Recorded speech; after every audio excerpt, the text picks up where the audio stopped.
Okay. Alright, chat. We're back.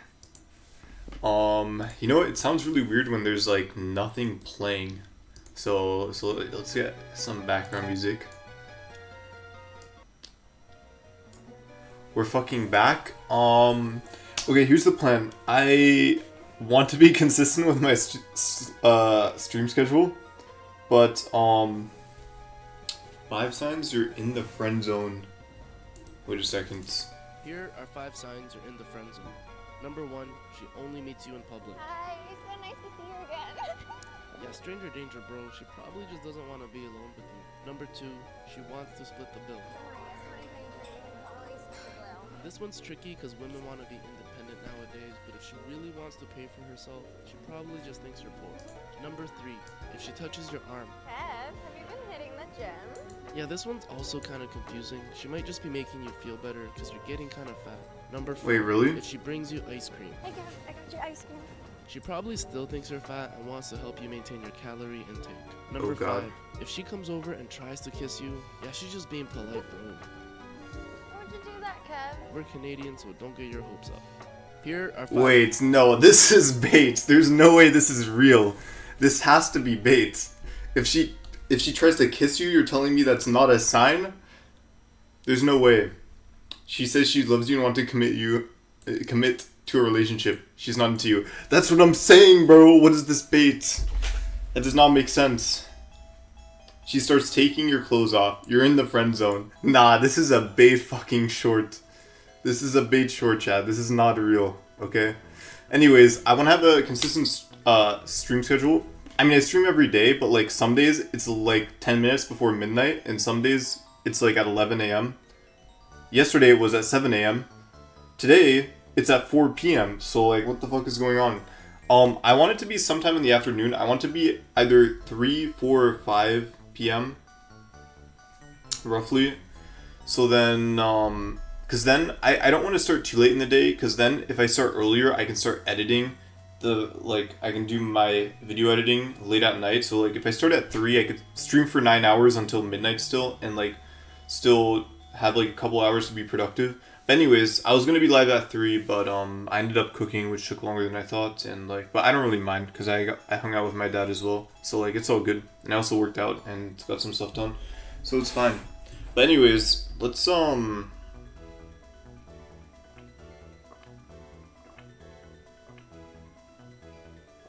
let us react to some stuff. VCT, Kickoff. Wait, this is going on right now? Wait, really?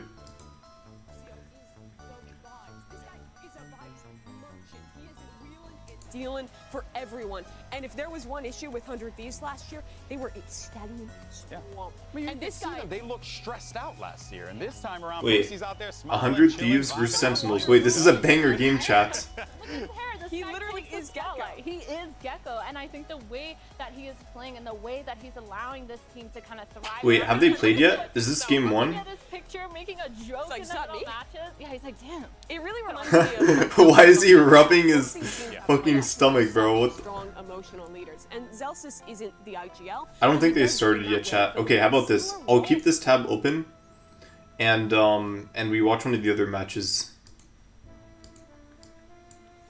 Oh yeah, chat. I posted about this in my Discord server, but Ye has not won a match in like a year or something. Like, he's just like shit the bed ever since like 2022, pretty much. And I swear to God, I said this. It's not. It has nothing to do with Chamber. Yes, I think Chamber empowered him to like be the best player in the world for a year, but I think even without Chamber, he's still an outstanding player. And what I think it is I think it's his mental. I think his mind is like in the fucking dumps or something. But I don't think he's playing like his usual self. I mean, even the game that I watched a few days ago, like Bleed's first game, it just seemed like he didn't really care. Like, you can tell, chat, when a player has like a fire and a passion. Like, you can tell when somebody wants to win, when they want it really badly. And like when they'll do whatever it takes, and they're locked the fuck in, ready to react at any moment, and Ye just seems like he's AFK and he doesn't care, so... Yeah. I don't know. It was just weird. Okay, so I want to watch the G2 game, but I also want to watch the Paper X game, so I don't know. I can't really watch both of them, but... Let me see what we can watch. I think if this is going on live, I think we could just watch this. But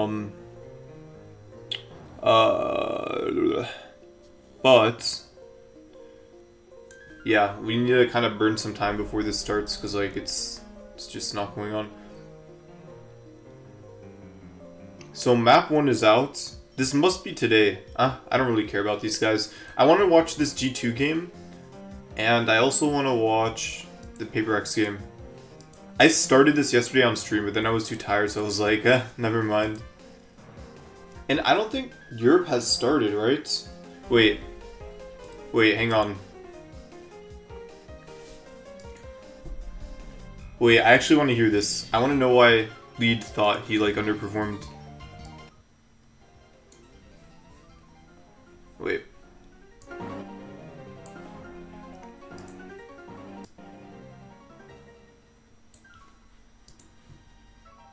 What kind of conversations these guys is Rogue watching? Yeah, I don't know what's happening. I mean, dude, I just don't. Okay, it's so hindsight to say I don't agree with the rules, but I said this match 1 as well. Now I don't know what kind of conversations these guys are having to where like he wants to play Sky or maybe the coach wants him to play Sky or whatever. And people are always going to say this is a terrible role for him, right? So I don't want to be too harsh on the coaching or like the comp changes. But I strongly believe that when somebody is as skilled as Ye is, you need to put him on his most comfortable characters. And I agree. that's how you're going to get yes, the best that's out what of I'm that. saying, man. I think they've realized that now, but I thought it was pretty obvious. Like, there's no way. I'm telling you guys right now, if I have Ye on my team, he's either my Jet, my Chamber, or like, I don't know. Those are the only 2 characters I loved having him on. Yeah, or like Killjoy, sure. But that's me though, right? That's me with the mindset that I have. So I don't know what the goals of that team are as far as like what their thought process was before they pick. He's not a field player. Maybe they were just doing extremely well in scrims. Who knows? Isn't a huge part of pro play being able to perform and be flexible on agents your teammates do? Okay, let me put it to you this way. When you have Demon 1, right? And he's as good as he is on Jet. Or you have, I don't know, anyone. Let's say they just have comfortable roles. They're just comfort roles that they're really good on, that they're comfortable on. You can put them on those roles. There's no universe in my head where Ye said, yo, put me on Sky. Yes, but Demon 1 probably is okay, like fine with playing Sky. It's fine putting players on things they're actually good on, right? My point is like, if you force a character on a role... Wait, chat, I'm so fucking ADHD distracted that I just made this incredible revelation. So, in beta of Valorant, the highest rank was called Valorant instead of Radiant. So you didn't say that you were rank Radiant or you reached Radiant. You said you reached a Valorant, because Valorant was the highest rank, right? They changed it into Radiant, either going into episode 1 or a little bit later into episode 1. But I can see why they called it Valorant, because guys, look at this. Look at the Radiant sign. It's a V, guys. Look, it's a V. Like, it's the same as the Valorant logo. Like, the V underneath the Radiant symbol is literally the Valorant logo. And I thought it was to make some, like, 3D effect for, like, the gold rank symbol here, but it's actually just the Valorant logo. Like, underneath this little, like, gold emblem. It's just the Valorant it's just the Valorant logo, yeah. But, like, it looks completely natural, but I don't know why I just noticed that, but I did. When you've already seen that he's very good at something else. Like, they put Demon 1 on smokes when they needed a raise. Obviously, Demon 1 wasn't comfortable on raise, so they had Jogimo play raise. But on a map where they needed Jet or wanted Jet, he's their Wait, Jet. does Energy have a raise player? Oh, fuck. Wait, chat, 2024 might be raise meta, and Demon 1 does not play raise. Does anyone on Energy play raise? Oh, Crashies. I forgot. Crashies plays Raze. He played Raze on Optic, actually. Wait, yeah, that's literally what they did. Because Ye was on Optic too. So Crashies is playing with both Demon 1 and Ye. Crashies would play Raze in 2022, so I'm guessing that Crashies is going to be Raze player again on those maps. That's my point. It's like, I don't know. And I specifically catered to Jake as well, like to Ye, in that we'd pick maps where he's just Jet, or if he's just Chamber, and it's just GG. You drop at least 20, 25, no problem. So that's my mindset from like my experience with him. Now, if their team has like a different like methodology on how they want to play, then that's fair as well. But obviously, I'm not on that fucking team. I don't know what's going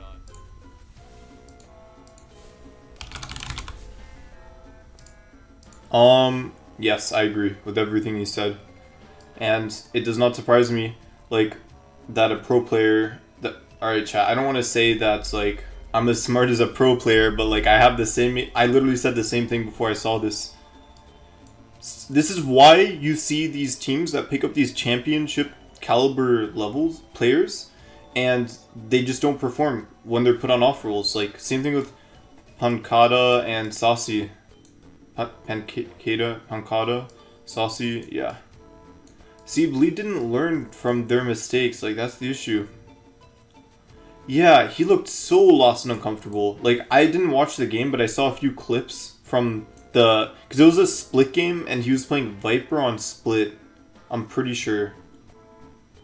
Pretty sure it was like game 3, it was like split, and yeah, they had Viper on Ye, and I saw some of the highlights, and like I saw how some of the people reacted, and it's just like, yeah, like you buy a fucking like top 3, arguably like best player in the world, Ye, at least for 2022, on fucking Sky, or you buy him for your team, and then you don't even put him on the fucking role that he is the best player in the world at. Like, of course, what do you expect, man?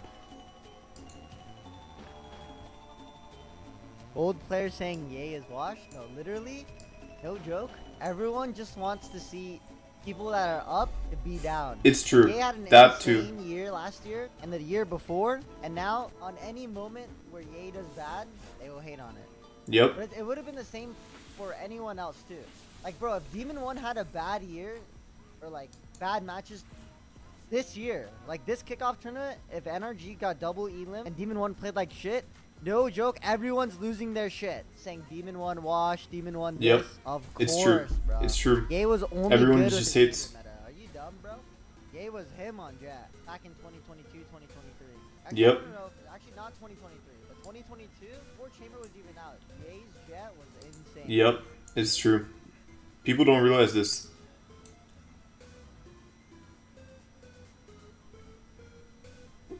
Wait, this seems like an interesting video.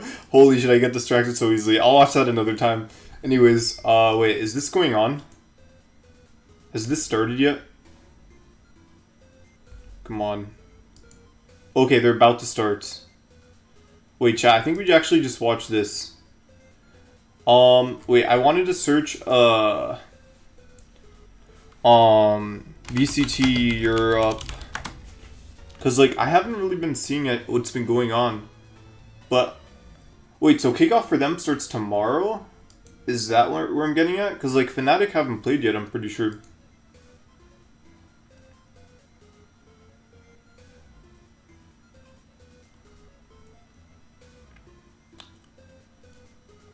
Wait, this is the wrong channel.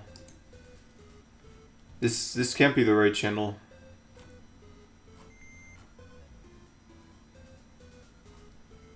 Pacific, EMEA.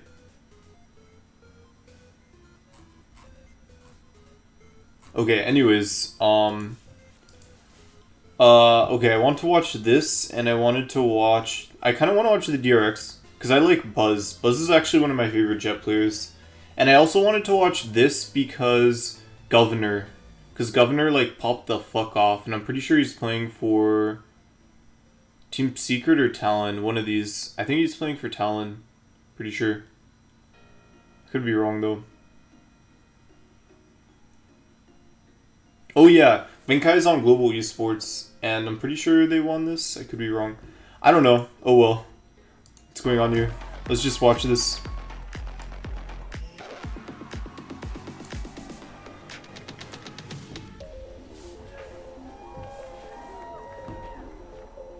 Alright, chat, is Sentinels washed, or can they actually beat a good team. Like, here's the thing. They could place like Sentinels versus like a tier 1 team like on the worst side, like let's say Furia or MIBR, which aren't even that bad in my opinion. Like I would say last year and the year before, like the teams that were bad were really fucking bad, even though like there was a big gap in tier 1. But I think the gap this year is, there's still a bit of a gap in terms of like tier 1 top and bottom teams, but I think it's a lot smaller. So it's like Sentinels have been playing like the very top of the tier 1 teams, like the best of the best, like Loud, literal world champs. And now they're playing 100 Thieves. I'd say they're like not at the top, but they're like definitely upper ends, like maybe a little bit above the middle. So it'll be interesting to see, right? Former world champ. And what I like about watching this game, chat, is that I'm okay with either team winning. I want to see Sentinels succeed because they're Sentinels and everybody loves them. But I also want to see 100 Thieves succeed because they're always in a slump and like they always have doubters and haters. I mean, so do Sentinels. But I also want to see Boostio succeed. So it's like I will be happy with either outcome of this match. I just want to see high-level gameplay out of these teams, pretty much. We need to see at least a Gecko, especially with Boostio on that pair. Absolutely. I think Gecko is so good on this map. You pair him up with any flash initiator. I think you can even do it with the Sky, and it is good. Most teams will probably still consider that double controller composition. Teams love running Viper. It really helps you out at I don't know which map it is. I have no clue. I don't know if I'm going to watch the entire series, chat. What I might do is, I think I'm definitely going to watch all of, if not most, of the first game live, and then, depending on how it goes or how long it takes, I think I will hop into Valorant, maybe do like a deathmatch or two. If the second game already starts, maybe I'll watch the second game. Or what I might do is I might only watch the first game, play Valorant, and then come back, like, I don't know, a few hours later, and then watch the last map or last 2 maps, and then I can also skip through it and it won't take as long. But I think I do want to watch the beginning of this, because I am really excited. As a big esports fan, I am very excited to watch this match, and I do want to see it live.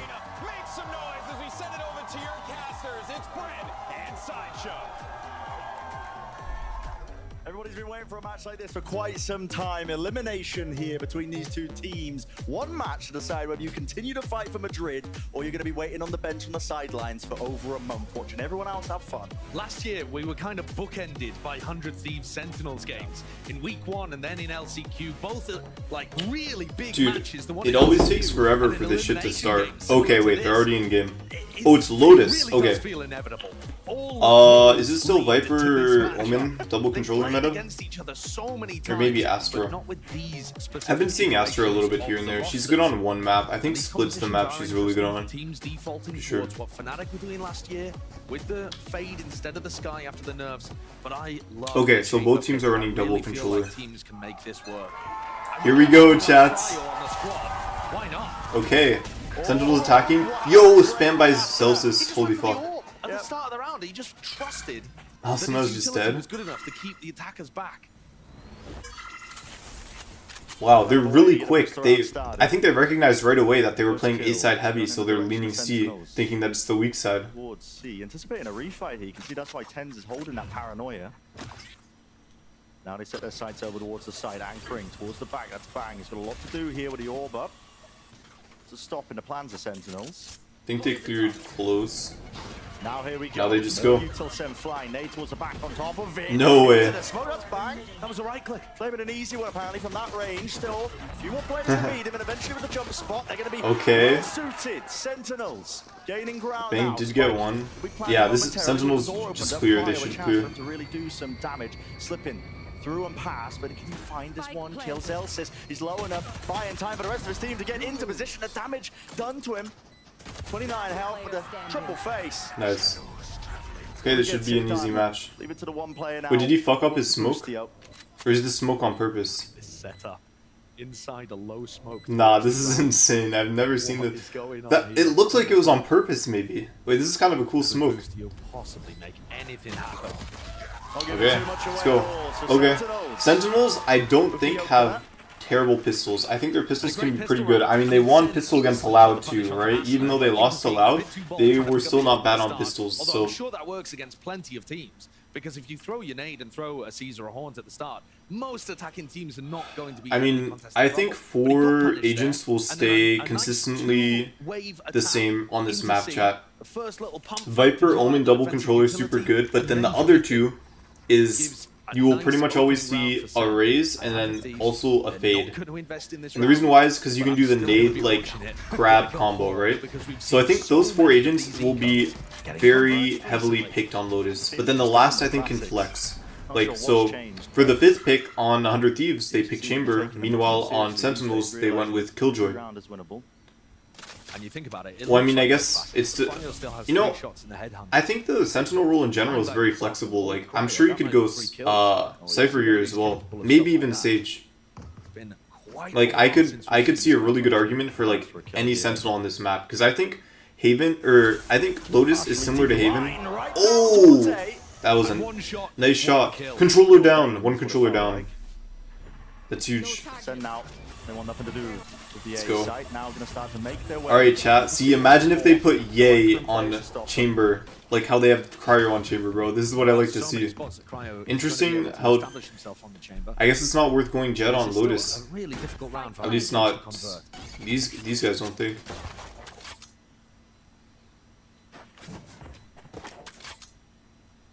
Just there with a jump spot, but with the alarm bot broken, players... Reinforcements arriving towards Mound here. Celsius and Zekken holding together. Great paranoia, but that's why Zekken's there. Just to help him out, just in case. And Nice. real, no danger at the end of the day. And navigated it really nicely. Nice, good ship. Very well I think played. Sentinels Chat, I feel like this season might expose a lot of players who have been in franchising since the beginning as burned out or just as not really good players. Like, I think there's a lot of players that I've been watching, and even in just like the first few days, and I know this because it's the same thing in League. League has the same issue too, like when franchising started in League, where you have these players that have been playing since the beginning that have these hefty contracts and they're getting paid a lot, and like regardless of whether when they win or lose, right? I feel like there's a lot of players in my opinion in the league right now. I'm not going to say who, but I think have been around for a little too long and have taken their spot in franchising for granted and don't really try that hard. Anyway, sorry, I didn't see what happened, but yeah, we'll see. We'll see, because I think that one of the things that is really important in competitive games, especially Valorant, is you really need to maintain that competitive fighting spirit, the will to win. Look at the others though. And Diego, there's this fighting game player named Diego. He was like a Street Fighter player, best player in the world, and he made a book actually titled "The Will to Keep Winning," and he talks about how it can be an actual real struggle for a competitor to constantly like still have the desire and motivation to improve and win and keep on getting better. And I think it's something that's like anybody could struggle with. And Sentinels just won the round. They should have lost. Wow. Sentinels looking good. They do look very coordinated. You know, Zelsa said on stream that he still was very confident, despite the fact that they lost to Loud, and like I could see why. They still look very good. Like, I mean, even against Loud, they didn't look terrible. It was just, I think Sentinels are a very momentum-based team. It's like when they're doing well, they look unstoppable, but like when they start losing, they can lose coordination quickly. But I'd say overall they're not like completely unstable. It's just what I think. Like when they stomp, they just stomp. Down to the Sheriffs, the pistols, the half buy. Weaker money. Doubled up. Approach with the Prowler. Oh my! Nice. Just deeping across there. Everyone's just winning their ones. Oh wait, no. Fighting C here. A little bit of extra money granted with the door opened up. Oh, I see. Oh, okay, that's really interesting. Okay, so they did a bit of a a pinch on C to catch the players who were holding on mount. So what they did was they had some players go B, and then they had some go C main, and then they waited for smoke to fade and used some util, and then they opened the door from B to C connector, and then they pinched whoever was on mount, and that was really cool. Yeah, that was really cool. I like that. Talk as well with Bang. I mean, he's gonna make his way over to the spike, to be honest. Take out a gun or two, but he will be going down. It's a round loss. I mean, I think there's also some players that are very good mechanically, but aren't really that smart. I mean, there's players that kind of, like, are on both ends of the spectrum in terms of, like, very mechanically skilled and not very smart or have poor game sense. And, like, then there are also players who are very, very smart but may not have the best aim, but they always know exactly what's going on around the map and have a very good idea of what the opponent's doing and have a really good read.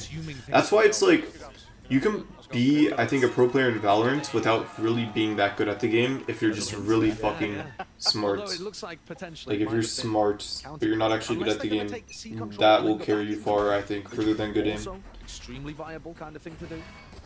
Cryo now with the operator. He's going to be watching down. Anyways, we got Cryo on op. Where's he opping? Eh? I think the way you kind of play Lotus on defense is you kind of have to play aggressively as defender. That's why you see, like, a lot of times, like, 100 Thieves have been pushed up either on A or C. Oh shit. Okay. Bang's good for it still. TP forwards 10 with vulnerable duck. But it's equalized. 3 versus 3. Do they still want to commit into this one straight through? Vulnerable into the back. EU's got to respect that. The util laid down at his feet, so the plant's still going to get off here for Sentinels. And this is going to be a tough retake. EU doesn't have very much utility, just used his last Prowler, and Cryo is coming around on the flank with an op. Now, assuming Zelsis does not die... you don't have to save. They kind of... If he gets this pick mount, it'll be winnable, for sure. Why would you peek? Zelsis is trolling. I mean, you didn't know he had knob. But still, I think you just jiggle. And now he realizes we're being threatened from multiple angles. That's enough. Don't know where to peek from. EU though removing it. And lovely movement. Oh, wow. At the end of the day, I don't think 100 Thieves... Or I don't think Sen should have lost that. That was actually well played by 100 Thieves. I think Zelsis kind of trolled. I think in a situation where you don't have any information, you don't swing, or you don't peek with intent to kill, you peek with intent to find information.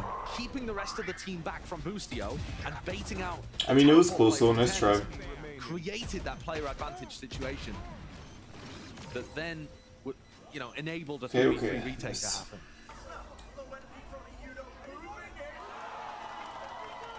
Huge round to save. Also off topic, but I really like 100 Thieves new jersey. Because people kind of, this is the same thing in League, people kind of clown on 100 Thieves. Oh shit. See what I mean, chat? This is just how you play Lotus. Like, rather than fight on the close choke points, or the choke points close to sight, you have a better chance fighting far up. Like here, like see what these guys are doing? Taking space. Like, Lotus, I think the best way to defend is being really aggressive on taking space early. And look, now they have literally like the entire map on lockdown, and they can just easily like kill Zelsis. It's the right timing, wrong timing, I should say. Yeah. Oh, I want to go back to something. I forgot what I was talking about though. 100 Thieves will be so happy if Sentinels opt into the brawls. I feel like what we saw from 100 Thieves against Lvke was that that's not an easy shot to hit either. Wow. Ult plays being used, or if they can all brawl together, that's where 100 Thieves really looked like they were at their best on split. Teleport's ready.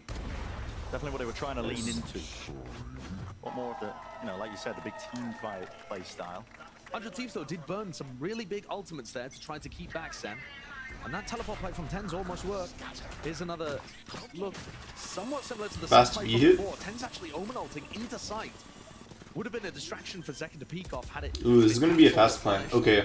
100 Thieves does have Viper's Fit. Hunting. Zekken needs a little bit more even. Paranoia. It's fine. Send flying, clears Zekken out of that little cubby now, and he repositions. Alright, the only thing about B chat is that it can be really fucking hard to hold, because you could easily get pinched. If you're attacking B, like you can get pinched on all sides very easily, and that's what's happening right now. Like they're being attacked everywhere.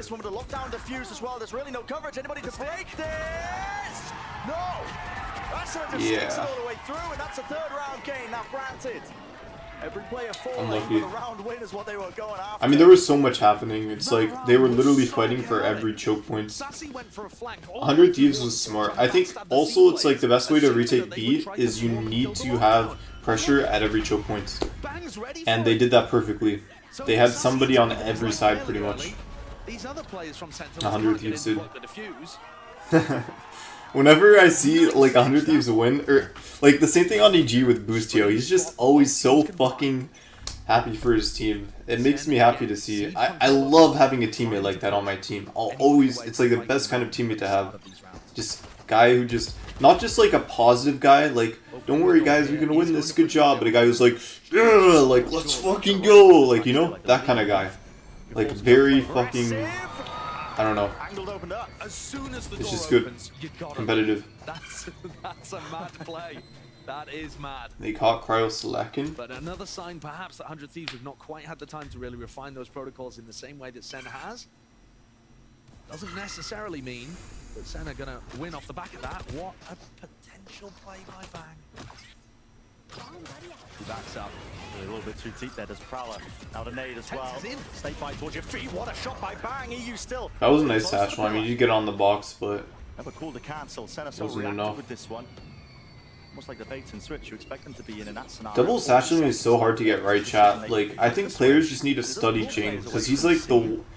I think there's only like 2 or 3 actual good Raze players in the VCT. Like, no joke. Most of them are really bad, especially at double satcheling. And like Jing's obviously the best. He knows exactly how to double satchel entry. He's so good at it. We have seen 3v3 retakes work for 100 Thieves. They're going to open the door really early on. Right, this fit with his plan for John QT. Okay, another 3v3. 100 Thieves are already in. Look at this. Already in. Boostio's not wasting any time. Forward here with an aid to push them into the angles appropriate. Maybe nice. Just walking right into the pit. And not favored Okay. I like that. They're playing together. They played that really well. Saucy and Zelsis both played that well. They both realized that they were going to get pinched and they needed to take space aggressively. So they worked together to work through the site and gain more space. Beautiful. Well done. Good shit by Sentinels. A couple of things going on there that are really interesting. The first is that these execs from SEN have TENS committing extremely deep with Zekken. They're not trying to bait out defensive utility as much and keep the whole of the team tight to Zekken. They send Zekken in like a cannon, and then TENS teleports in with him. And that hasn't really been working for them so far. TENS got picked off by Boostio in one of the previous rounds on C. That time TENS got picked off by EU.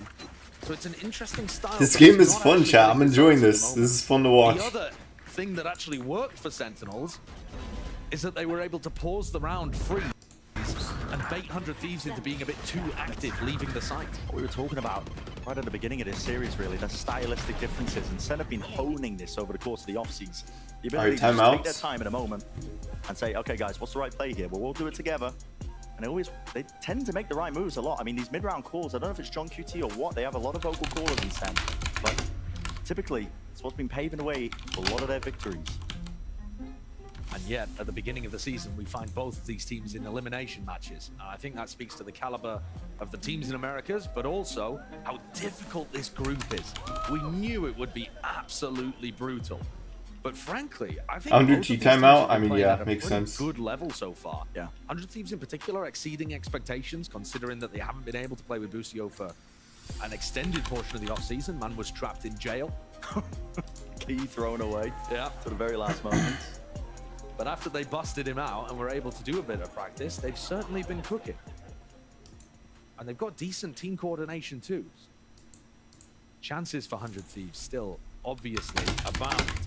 And the economy isn't that bad. Cryo's still able to get an op online. There's a judge for Boostio. which Chat, I might try to get somebody in here, maybe like Nico or someone. it's Asuna who's got. That's why I was like AFK for a second. I was like looking at my server, trying to see if anybody wanted to watch. Crowd facing down. Target-rich Chelsea's environment is here. going to spam this. Yeah, but the Odin trying to block this one off. It's slightly off here. TP's all over the place. Second, just on top of the mound there, revealed. Asuna close to the corner. Does this get cleared behind the box? Everybody running right past him. Great chance, a great opportunity. Zekken returns it straight back to him. There's the equalization. Showstopper earned, fired. Good old by Zekken. You know, Zekken's raise is actually pretty nice, I'm not gonna lie. Finding it quite difficult, but there's the upgrade ever so slightly, but it's only a stinger. Side grade, if anything, isn't it? Yeah. He's trying to make his way over. Wait, does Boostio play controllers sometimes? I don't remember. He's like a very intelligent player, so I think he can play everything, but... 2 versus 2. Ducked into the site now. How do Sentinels want to play this one? Smokers laid Tens down. and Saucy. Yeah, You know, I would play double tree here, but maybe they're worried. Oh! Wait, did Boostio just... Wait, they didn't play the 3-tick goal at all. That was terrible. Wait, Boostio like went in alone while... They must have been worried about a Wrath or something. That was like not well played in my opinion. They were doing like they were both doing their own thing. They're finding their opportunities early on in this round. I was excited to see the cryo operator come out, especially considering he's on chamber. That was the role that he's known for. But this is now twice where he's been punished at the start of these rounds for just being a bit too aggressive. For stepping forward. Yeah, that was a good ult. I mean, 1-for-1 isn't bad. When you're that low, you could get a free kill. There was that round over on C where holy shit, Zekken is 14-5. Wait, Zekken is doing really well. Chat, he's doing an amazing job at entering. Holy fuck. Opening seconds, the exchange of util here, but this is of course just the eco kills. Okay. Wait, not bad. Actually, not bad. I mean, like if they would have gotten 3, it would have been better. But I mean, hey, they got 2 at least. 2v3 is definitely like. I mean, it's possible, right? He's like, no, I'm actually feeling it, and I'm just gonna go run. They both have shares though. Maybe not. Maybe. Boostio. Blind as a bat. Nice try, nice try. So a win versus the half by. And I think one of the downsides of the way that 100 Thieves are playing is that they're opting so much into these early round fights that even if they trade and go 3 for 3 or 2 for 2 or whatever it is, they're opening up space for the attack side, right? And so if you're in a 5v5, you can actually control most of the map on defense. But if you're in a 3v3, and Sentinels know that there's no players A, now the defense is at a big disadvantage. Yeah. Kaplan, so going even in these fights, Kaplan's their coach, right? For Sentinels, he looks pretty happy. They need to be decisively winning them. Standard util being used, making One sure way. they can't push up in section of C. I thought Tens was going to take the orb there to play for his ultimate. I like the way they're playing this on attack, the way they're holding space. So I wonder what Sentinels are looking for, because they rotate a lot, obviously, right? I mean, that's just how you play Lotus on attack. But I wonder, like, are they trying to hit the site without Viper, or are they trying to run fakes? I wonder. Oh my, what is that? Guys, has Asuna gotten a single kill? I don't know whether that was through the smoke. I don't know. You know, Asuna used to be like one of the best race players in the world, but these days, he doesn't really look that great. See the end of things anyway. I mean, he did have one good map. Opened up now. I remember their first series. Like map 2 is really good. Maybe it was map 3. Drastically, I think, falling to pieces here. You know, I remember Caster actually said this. He said that like on the maps where Asuna looks good on Raze, he looks really fucking good. But the maps where he doesn't look good, it looks like really rough. So there isn't really a middle ground. Good awareness from Zekken, doesn't win his fight out though, so Bang, there's chances here. John QT is weak. Bang's got a little smile on his face as he shoots Zekken's body, just letting him know in the 1v4. It definitely feels like Sen are pulling away with this one now. Yeah.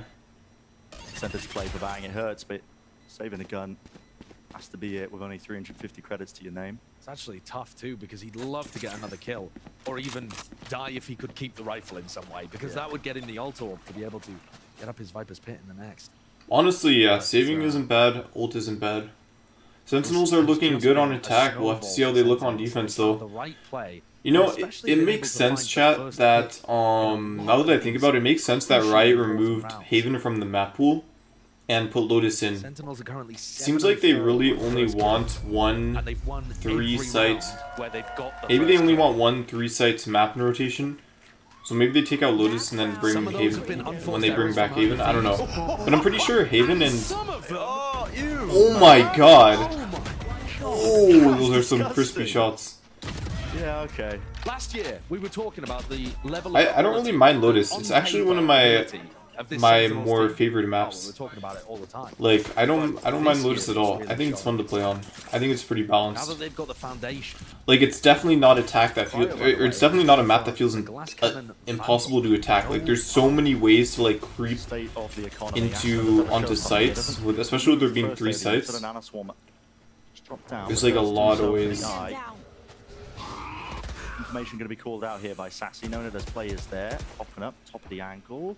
There's a gap. Raise up on attack. Over all the jump spots. I wonder if he saw the up. Bang. Does not want to dance with death. Not quite. Pushing back to the rifle. Backing away, Sentinels. They don't really like what they see. I think, chat, the way Sentinels are playing is they're kind of using the time they have to look for someone to make a mistake, whether it's like someone to overpeak, someone to overextend. They're constantly shifting around to not just to confuse the enemy and like try to get them to heavily stack one site, but also to catch some like early aggression or to try to catch like a mistake. Like, and then I think once it hits like 30 or 20 seconds, I think that's when they do a hits. But they definitely seem to like using the early time to just like catch someone, you know? Change the identity of Sentinel. Bang, removed. Exactly like that. Exactly like that. See what I mean? They get their one pick, they wait for that one person to fuck up, because someone always fucks up, and then they go. Cryo, he wants to be a playmaker, and this is the time to do it. Second. I don't know what the hell Zexon was doing. Out towards B, Paranoid. That wasn't a good play going through this. Players into heaven. They need to clear this one. Showstopper. This could be the winner. Oh, Glance down low. It's 2 versus 2 and 1 for main. Satchel preventing the Asuna knows he just fucked up. Now playing together. 100 Thieves got to be really disciplined. But it's just EU. 7 bullets of John QT into the pit. Oh my god, John QT is so good, chat. By the way, that was actually kind of a risky peek, and the reason why is because if, like, Zelsis was not in position to trade. Okay, Boostio is 2 and 12, Asuna's 4 and 12, but yeah, if John QT completely egoed that fight. Luckily, he's just better, so he won. But yeah, Zelsis couldn't have traded him from that position. Like, look at how far Zelsis is. Hard to know there. Yeah. Either way, this is Sentinels absolutely John QT's just the goat. 100 Thieves. Really is. It looked somewhat even at the beginning, but they've just pulled ahead to unfathomable difference. Now, I'm surprised that I'm saying this, but let's send this down to Golden Boy, who's standing by in our audience. What could possibly go wrong this time? Let's try this again, shall we? How you feeling, Riot Games Arena? Dude, oh, I remember the tangent I was going to talk about that I forgot about last time. Chat, so 100 Thieves jersey used to look like a fucking, like, Pizza Hut employee, like, outfits. Like, this girl wearing in the front, this is like the old 100 Thieves uniform. It's, like, red and it has a white collar, and it looks like you're a fucking pizza worker. Hello, what's your name? Where are you from? But they changed it. It's no longer red. Anaheim? Okay, Anaheim, shout out. Anyone else from Anaheim in the house? Okay, we got about 5 of you. Okay, what sign? What sign do you have here? I'm curious. Oh? It's John QT with Absolute Cinema. I love this meme. This is a good meme. I've used this reaction image on Twitter actually like 3 or 4 times. It's a banger. Hello. What's your name? Where are you from? I'm Leslie. I'm from Orange, California. Orange, California. I'm Kiana, and I'm also from Orange, California. Okay, so we got 2 people from Orange. I like this. This is wholesome. This is good. I like this. Interacting with the audience, with the fans. I think it's very good. One chance, please. I'm begging. Oh shit! Oh no way, there is. I appreciate that. Okay, so you guys, friends here, you also cheering for Sentinels? Your sisters. Okay, and you're cheering for Sentinels too? I'm cheering for 100 Thieves. I have a Let's Go 100 Thieves sign. And then brought to you by Bang's mom and dad. Yeah. Damn. I love that. I love that. Wholesome signs. That's what we like to see here at VCT. Guys, give it up one more time for these amazing people. This is what I think is really good. This is, I think, how you grow a scene in a community. Interact with the actual community itself. Like, really random, but I love this shit. Like, this is also what I think what made Overwatch League so successful. One of the things is, like, it was very...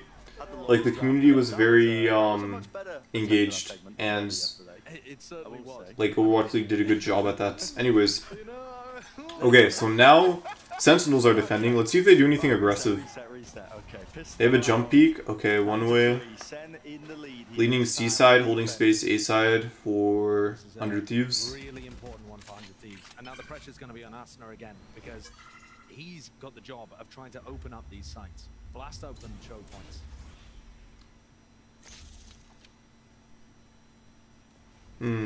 Second joining the defense. Tens is, he's playing pretty far back on B, but I think it's because playing retake on B is actually better than holding its main. I think B's like, A and C you play aggressively, but then B might be the one site where it's actually better to play retake because you can pinch very easily on B. They're actually headed straight into all the Killjoy utility without really knowing. Ooh, this is good for 100 Thieves if they go here. This is a really aggressive position by Zelsis here, but Anada's going to be forcing them all the way back. Paranoia as well. Good utility being used. Sassy though has got to be the defender towards the back of the side. Oh shit! No way. Zelsis is the GOAT. Onto the side here. Okay. Not bad, not bad. Not bad, Zaddy. I mean, Zaddy. Not bad, Zaddy. 3v2 retake. Oh, shit. They were not ready. Chat, is it just me, or do 100 Thieves play, like, scared? Seems like they aren't playing with confidence. Seems like Sentinels are playing with, like, much more confidence. I don't know. Pretty tragic. Actual domination here, by the way. Krau's the only good person on 100 Thieves. I said it. No, Boostio is too, but okay, chat. I think Boostio is getting the treatment of, like, you try to IGL so hard, like, that you forget to focus on the game. This is why I struggle with IGLing sometimes too when I play, is like, when I IGL, I, like, stop getting kills sometimes, because I'm, like, trying to, like, micromanage everyone and everything that's going on, but then I stop focusing and thinking about what I'm doing, and then it fucks me up. So I think that's what's going on with Boostio. I'm not really concerned. I think he's still a good player. I think he's just kind of stressed out right now. He wanted to get in there onto B, and now they've been bogged down. More utils to work their way through, isn't it? Nano Swarms used. There was a Viper Orb in their face. Now Cryo's timing that. Might seek to try and lurk. Really tricky spot. Elsis up to try and take the fight here, but non-committal from 100 Thieves. Maybe expecting Cryo to maybe get something done. Prowler spots him. So now I don't mind the force, by the way, that 100 Thieves are doing. I mean, it's understandable they're down. They kind of need these rounds, or else they're only 2 away. And Stinger is, like, not a huge commitment, right? Oh wait, no, I think they full force. They're all broke. A little bit ajar. 40 seconds. This feels hectic. It feels frantic. But they have found the site where there's only one player. Celsius went huge on the pistol. Is he going to commit? 30 seconds, yeah. Turret's going down as a smoke into his face. He has to really respect this one now. Backing away, reload. They're going to be able to hear this one. Up top, they want to try and run him straight down. And he's on a firing line. John Cutie. Nice. What a difference maker. Sean Cutie is looking good. He's looking good. Oh shit. Got to try and take some risks here. Fight taken towards into the back of the spawn, but the discipline from Sentinels is just sublime. Always doubled up. Boostio. Reposition. Onto the brain now. Maybe he can make it a few more potentially. A tap. Sassy. Run and gun does it. Well played, well played. And if the pistol round wasn't See, chat, this is why I also wasn't worried, even though Sentinels lost to Loud. They still look like a really fucking good team. It's just that Loud is like a potential, like, they're like a qualifier for like the best team in the league, right? It's like Loud is like fighting the best of the best, pretty much. Possibly one of the best. Like, let me think about it. In Americas, who would be better than Loud? I really can't think of anyone. They could just be the best team in the league. NA. I mean, we haven't seen EG play yet. Truer words have never been told at this point. It's a timeout for 100 Thieves.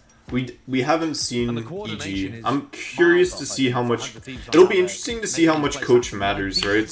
I mean, there's been a couple shifts when it comes to coaching, but like, I mean, they do still have Jogamo on EG, but Potter's still on EG as well, so it'll be interesting to see like if she's able to pull this off again. And I think that was. I mean, I think she can. Watched them play against Lvke as well, especially on Bind, which is actually our next map coming up. They were extremely execute heavy on their attack side.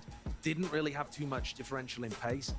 But once again, 100 Thieves kind of came late into the off season with the acquisition of Boostio. By the way, I just wanted to say the production quality in this is beautiful, beautiful. I love how high the production quality is. The stage, everything, the fucking player cards, all of it's very nice. Feels extremely professional. I mean, as professional as like in esports as any competition could be. Oh yeah. Timeout faded. Alright. So deep. They certainly are. Do timeouts reset every map, chat? Because like, if not, then they might have wasted their timeouts on Thieves. Maybe they could. I think they could still win it though. Question all over the front section. B and C, 100 Thieves. Cryo in each of these 3 rounds has been trying to get a lurk pick towards B. In the pistol, yeah, Cryo has been perma B lurk, but I don't think Sentinels, or I think in general it's very rare to like work at a B, so I don't know why. I'm surprised 100 Thieves would have a lurker on B when like that's the most unlikely site you have somebody work out of.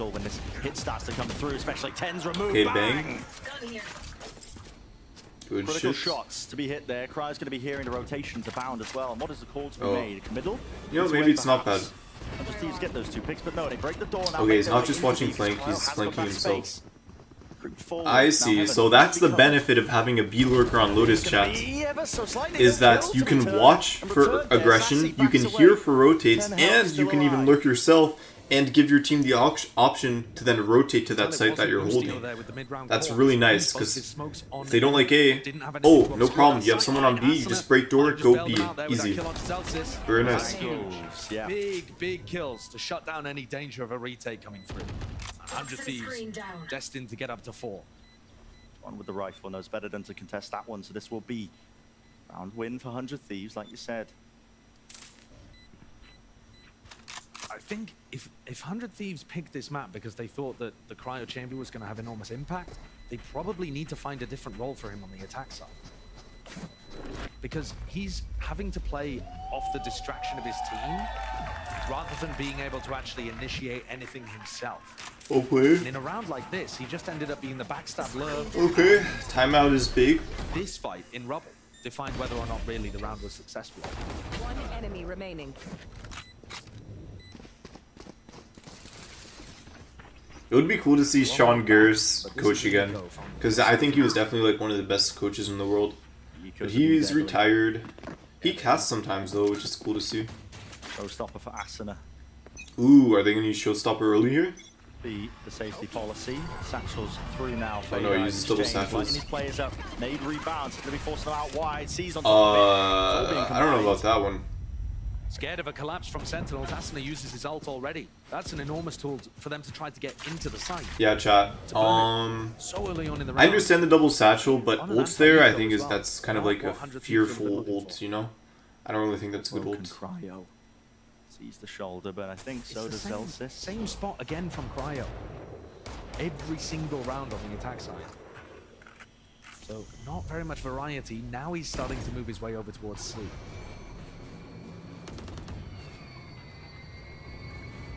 Door opened. It's making the noise over towards A. It is keeping a lot of Sentinels over. But guess what? Bodies are just moving now. Cryo's been on lurk duty. I think that's what happens usually when you have a chamber. It's interesting because I actually watched a Radiant's gameplay guide of like a Radiant player playing chamber on Lotus, and he like gave commentary throughout the game, and he said like, yeah, pretty much my job on attack is just hold space and lurk. Like, that's all you do on chamber on attack. You hold space, lurk, so that your team can rotate once you have a set. And notice how both this round and last round, his lurk has allowed his team for 3 plants. Lovely shot. Nice shot.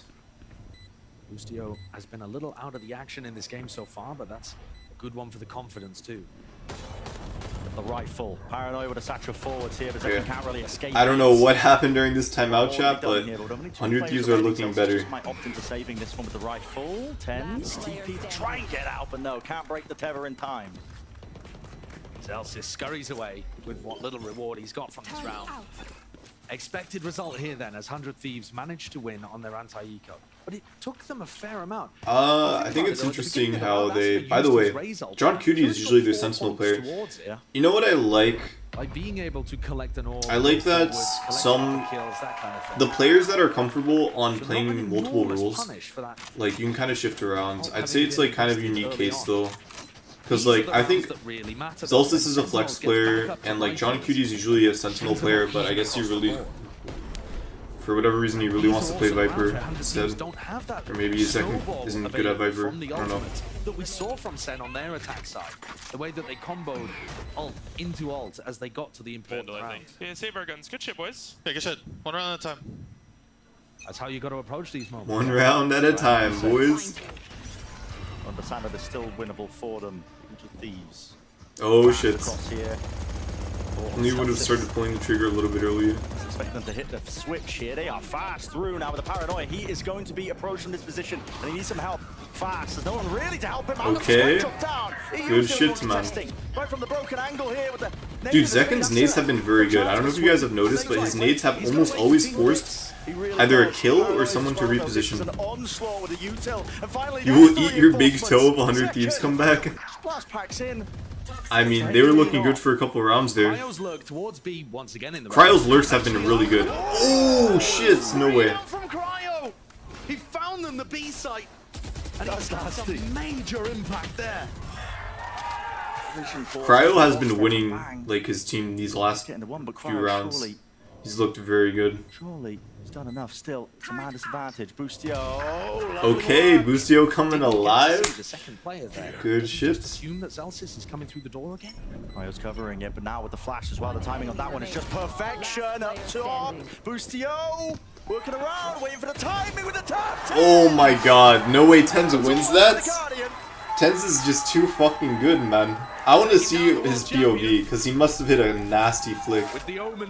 He must have hit a nice flick. Also, because it's a Guardian, you have to tap.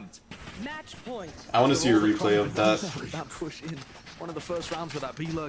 Damn, I think 100 Thieves kind of came awake, but it was like really scattered even before that. This was good. Cryo has been giving them like free sites. These kind of kills. That's kind of how you play these really big maps. You just have to rotate it and like work the map slowly. It did come down to a 1v1 that was winnable for. Oh wait, we just saw it. Wait, hang on. Breaker. Wait. Scurried from A to B. Yeah. Ended up being a bit of a backbreaker. Oh my god. It did come down to a 1v1 that was I think Boostio thought he could timing him. I'm pretty sure that's what happened. I think Boostio went out early because he thought he could timing him. I think he thought like he wouldn't be ready for the early peak. I kind of get that because I do that sometimes too, but Tens is just too fucking good, man. Just giving him that space and choose to contest this one. Waiting for the full their retakes have been really good. The bolts that they've got online, it should just be a slam dunk. 100 Thieves, they're the ones that still have to take it the extra mile, even with this spike planted down. That's why they're playing deep into spawn here, just with Bang though. And he's got to really come up big though. Blinded. Second with the rocket out wide, and then one claimed. Fuck! I just missed like a crazy second play. Noise cues cut away. They don't have a bloody clue. And now with the lockdown on top, it's okay. This game's over. Wait, what happened here? They might be fucked. Yeah. Okay, so where's Zekken? He's kind of far. No. I guess they know that they must be holding this, so. And he's got to really come up big though. Blinded. Second with the rocket out wide. So it's basically like. Wait. But they were blind, and you still got it. Oh, you know why? It's because Boostio also blinded Bang, and that kind of fucked things. Like, okay, chat. I mean, here's the issue, right? Like, Boostio knows his teammate is there, So I don't know what he's calling. Is he saying like, yo, I'm gonna blind? Be careful. Like, this is a little troll, guys. This is a little troll by Boostio, I'm not gonna lie. Like, I'm pretty sure Bang would have killed Zekin if he wasn't blind there. Like, to be completely honest. Everybody, noise cues cut away. They don't have a bloody clue. And now with the lockdown on top, it's all layered perfectly in between and the reposition of Boostio. Just out of dodge, but it's just out of cryo. And what can you really do? Not much. Very well played by Sentinels. Very coordinated. Once again, those ultimates coming online for Sentinels, making all the damn, that was a fun game to watch. Not gonna lie. And honestly, all of the threats that 100 Thieves threw at them were really nicely dismissed. This Sen team looking clean, good reactions, great mid-round calls, working up their ultimates and their economy so that they can Sentinels look good. 13-5 is really good. Maybe it was first game nerves, so we'll have to see second game. There have actually been quite a few, like, 3-game series. So maybe this will be one of them. Damn, I wish I could just fast forward to game 2. I already want to see game 2. Alright, you know what? Fuck it. Let's run a DM or something. I want to watch the second game. I don't give a fuck. I want to watch the second game. So let me do this.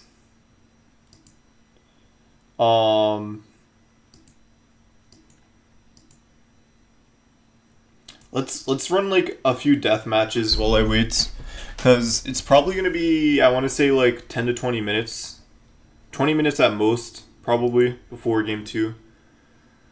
So I might as well like practice my aim a little while I wait. Bleed losing last night kind of hurts. It did. It hurt a lot. I mean, I want to see Ye succeed so badly. So yeah, it was rough. It was rough. I mean, it is what it is. It's weird that like there have been multiple teams though that have like. No, I think on Disguised he wasn't filling. I think he was still playing Duelist on Disguised team.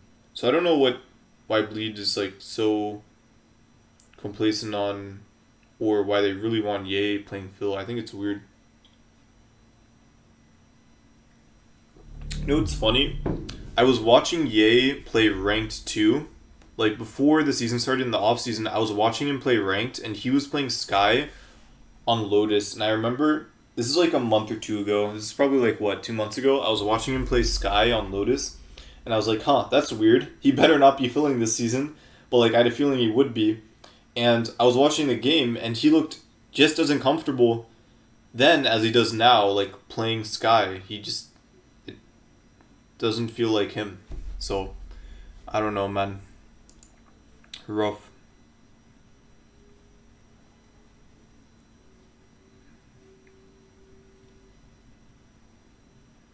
Rough.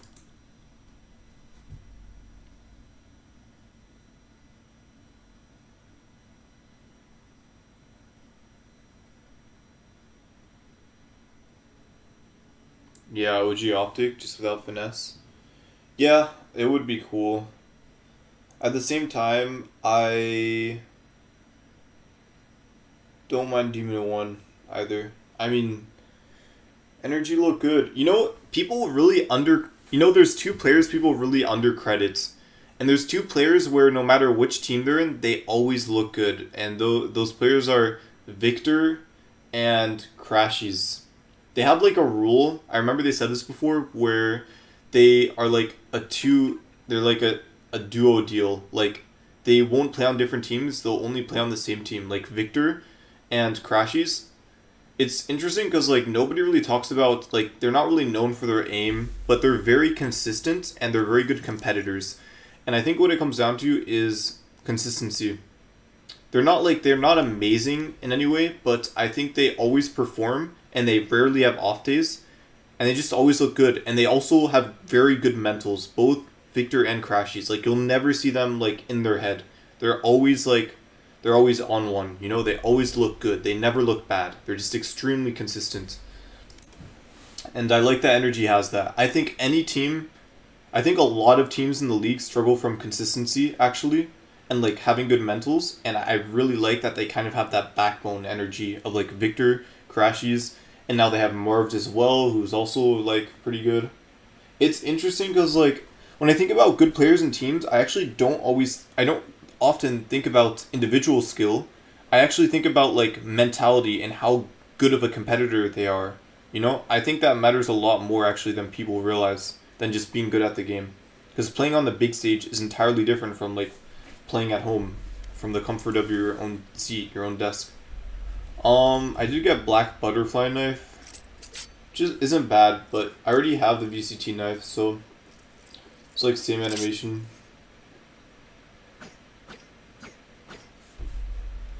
Fury getting 2-0 was wild though. I thought for sure they would win. Was that against MIBR? I didn't watch that game. I thought Furia didn't look bad either, or at least like their jet player, MW, or whatever, looked pretty good. You want a knife? Dude, I want the Reaver Crambit, that's what I want.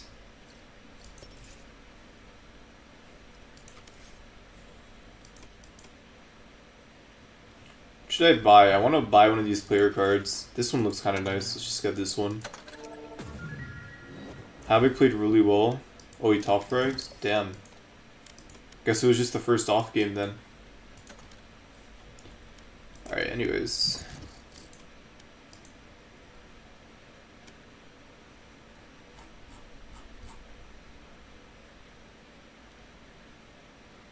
Oh wait, today's February 19th, so this is live. Oh, that's cool. I have like a link. Match found. So this is still going on. Yeah, I mean usually like in between maps there's a lot of time. It's kind of like League.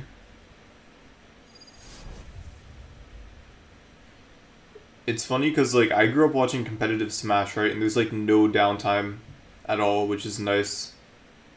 That's the nice thing about being like a fighting game fan, is like there's very little wasted time. It's like as soon as one game ends, it's instant map bans and then right into the second, like minutes, sometimes seconds later. And then like next set comes after that right away. But in like these big team games, it's like so long in between games.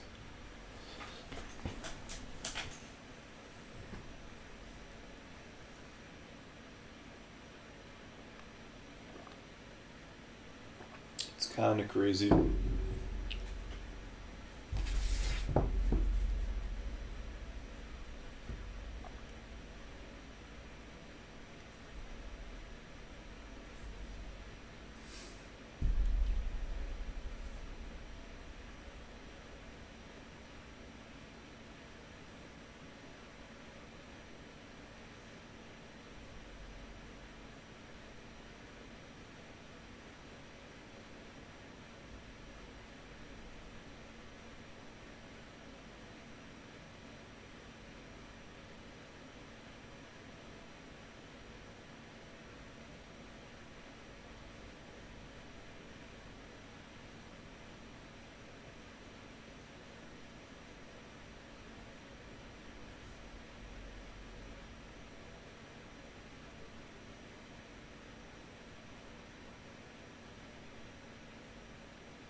Zekken popped off? Yeah, I played well. I think Zekken, I could tell when I'm watching him that like sometimes he looks like scared. Or, you know when you, because I've played in like, I mean I think anyone can kind of get this feeling from like playing in a 5-stack too, but I got this from like playing in Premiere and also just years of playing in 5-stacks. It's like when you're playing Phil or something and you're like almost scared to make mistakes. The issue is that in Valorant, if you play scared, and you play against a player who has lots of confidence, you'll just lose every time. But I think Zekken's fine. I think he has a pretty good mental, so I'm not worried. The clock. Yeah, Zekken looked good. I'm proud of him.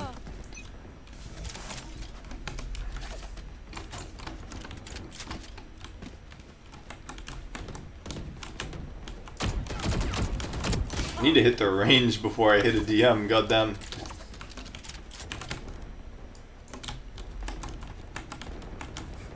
Dominating. Enemy down.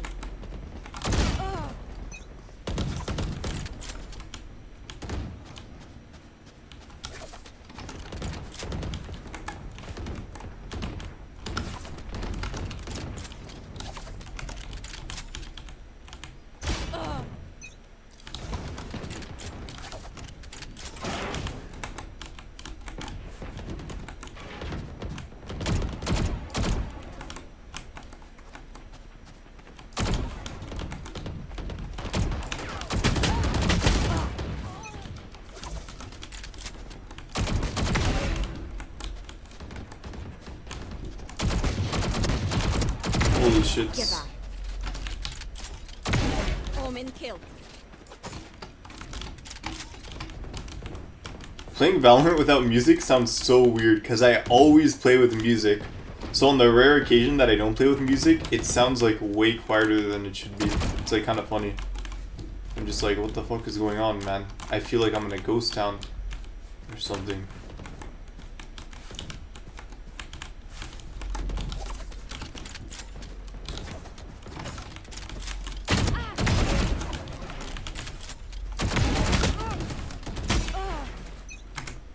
Are we looking in terms of... Okay, wait, they already picked the map and everything. Alright, let me just play this out a bit more then. I don't even know if I'll be able to finish this deathmatch, but we'll see.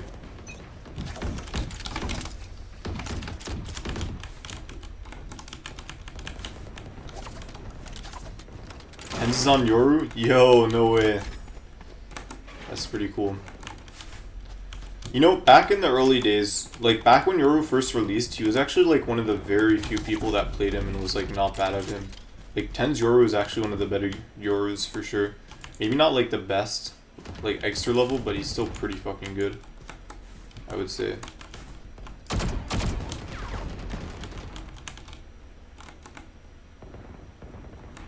Dude, I feel like I should be able to see more from the map here than I actually do.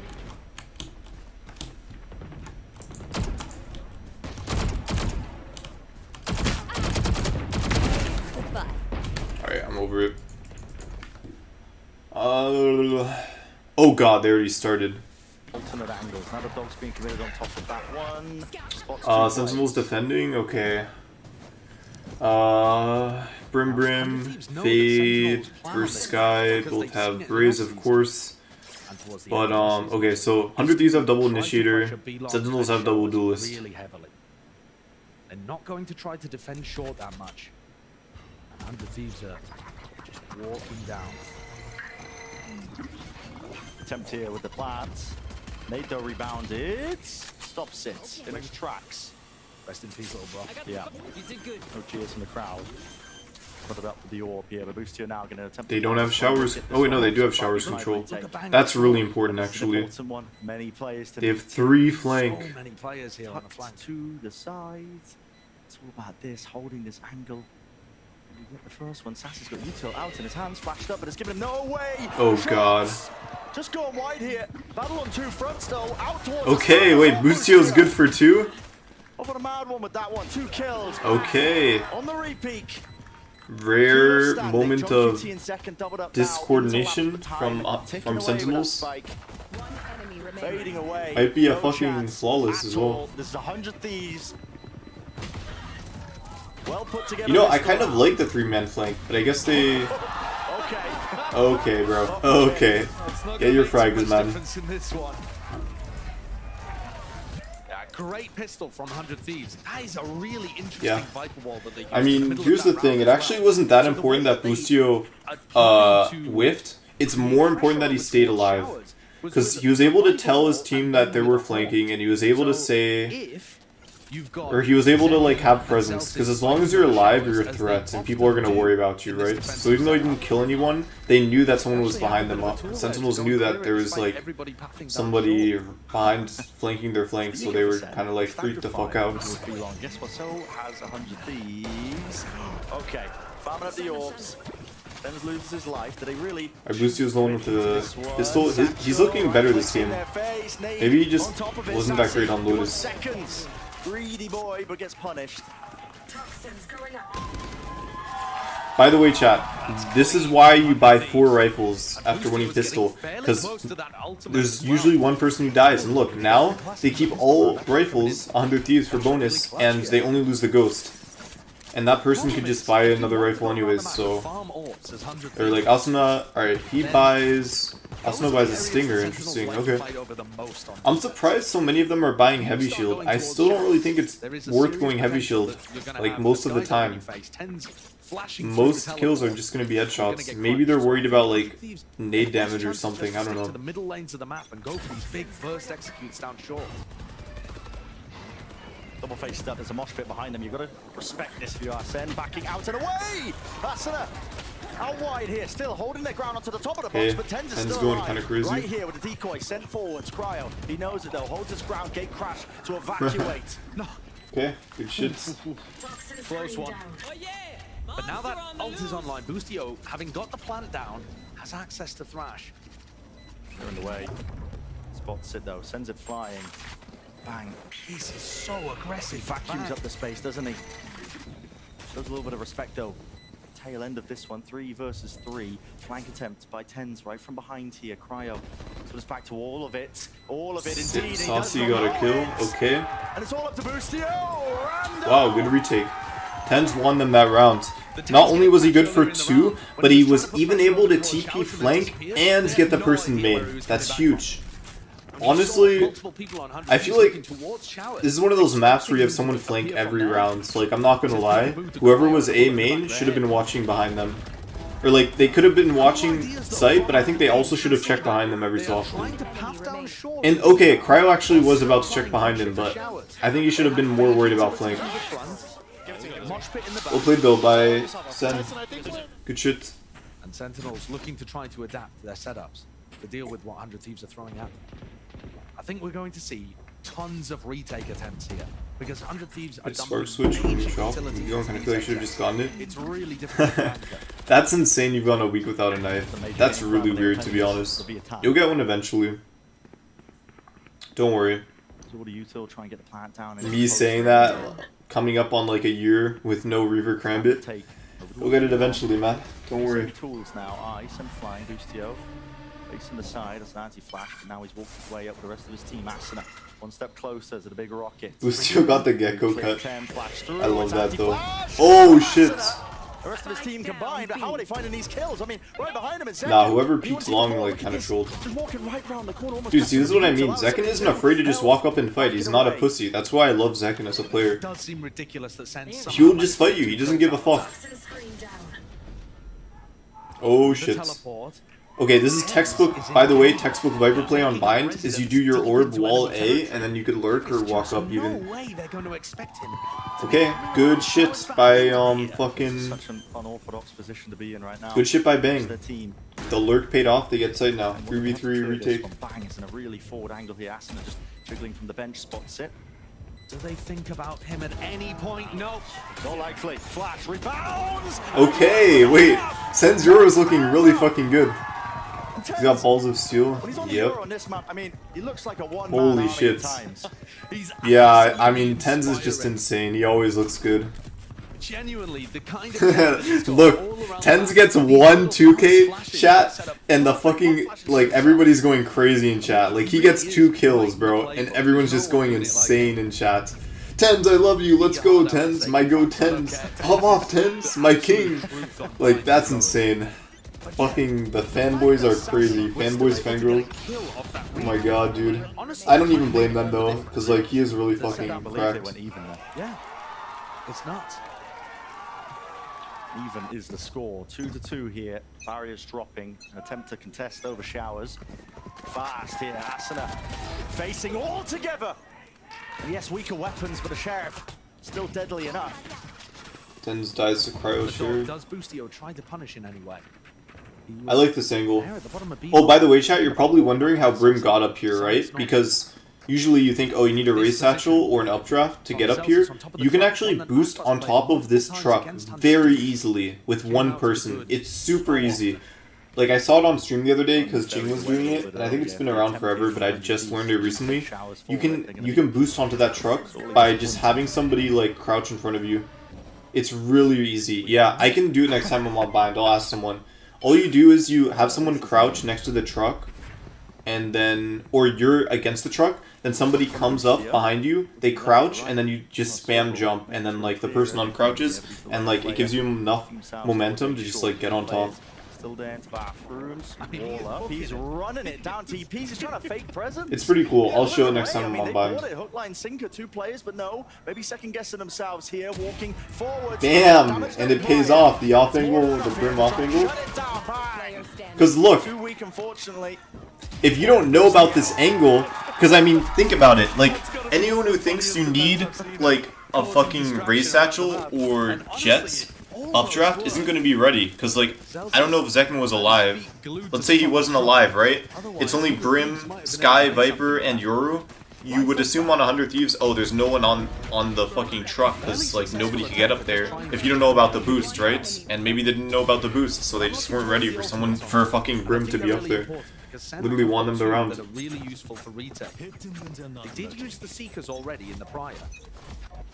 I mean, Celsius can't try to fight short here, can he? Smoke's so deep, he's like feigning like they might be attempting to fight over this orbital strike. Mosh pit, it's all being utilized, but they've got the movement to get out. Satchels, gate crash, forwards though, that's Asuna, and a snake bite on top of it. Beautiful execution with all the utility. Okay, Asuna. I think Bind is actually one of Asuna's better maps. Also, Raze is just always good on Bind, but Setting it, you gotta take risks in the moment, but it's all being contained and answered back. okay. Cryo looking good. Cryo looking giga chat. From Asuna, and Cryo with some excellent trades as well. Good shits. Alright, this map is a lot closer than the last one already. I mean, 100 Thieves were supposed to win round 3. Because, yeah. No, wait, Sentinels. No. Wait, I lied. Sentinels lost pistol, I'm dumb. Meanwhile, Asuna bullies his way into backside. I don't care. Let's go. Let's go, Viper. Lustio, let's keep this shit up. Yeah, bro, let's go. More short presence and pressure at the start of the round. We've seen tons of emphasis towards the A side here. Look, SEN are leaving B already. On a cubes. Wait, how did Tens get up there? Wait, what? Can you boost on that box too? Holy shit, they have like 2 people on boxes. What is going on? Oh, nobody's on A though. And they're gonna get punished for it by the look of things. Everybody grouped up. Face your fear! Okay, well, onto the B side. that isn't a waste of Fade ult, by the way, chat. Even though nobody got caught by Fade ult, it tells Fade like when you get someone. So since like Fade knew that nothing hit her ult, they knew they could just go on site for free. Oh god. This is where the clusterfuck begins, chat. What the hell is going on? Everyone's being blinded, flashed, ability spam, fucking Overwatch. Smokes are coming down. Oh my god, wait, the Sentinel's retake was actually god tier. Holy fuck. Wait, what even happened? Like, everything just happened in the span of 5 seconds. Okay, so I'm pretty sure, like, Tens just ulted, told them where they were. This is where I think Yoru ult shines, by the way. In the midst of chaos, like, you can just get out of your Yoru ult. If, like, everybody's, like, has no idea what the fuck's happening, like, you just get out of ults and nobody's ready for you. An actual rocket launch into the stratosphere moment. Like he was trying to put the thing into orbit. Yeah. Wait, really? Wait, where did he ult? Where did Zekken ult? Hang on. The rifles gained, and here's the showstopper to you, Ass. For Tens, meanwhile, like I said prior, one-man army. This guy's a wrecking ball running straight through them, and the elbow players. I don't know why the caster said that. Unless Asuna ulted. Okay, I won't have the sheriffs, but I want a knife. Yeah, you definitely want a knife, trust me. Because the knife you'll always have every round to spam inspect. The scoreline seems fairly even. 100 Thieves actually need to be able to figure out how to convert post-plant situations. Chat, there's so many like couples in the crowd. There's so many like happy-looking couples. And it's like, damn, must be nice. And then you don't have anything to stop SEN getting back into the site. You're gonna lose these rounds. Yeah, what good does it do? This is a NA classic. I love these games. When there's 2 teams you love, and you get to watch both of them play against each other, and you don't even care about the outcome because you love both of them, so it's like you want both of them to win. And it's like also they're pretty close in skill level, but I'm pretty sure Sentinels are a little bit better.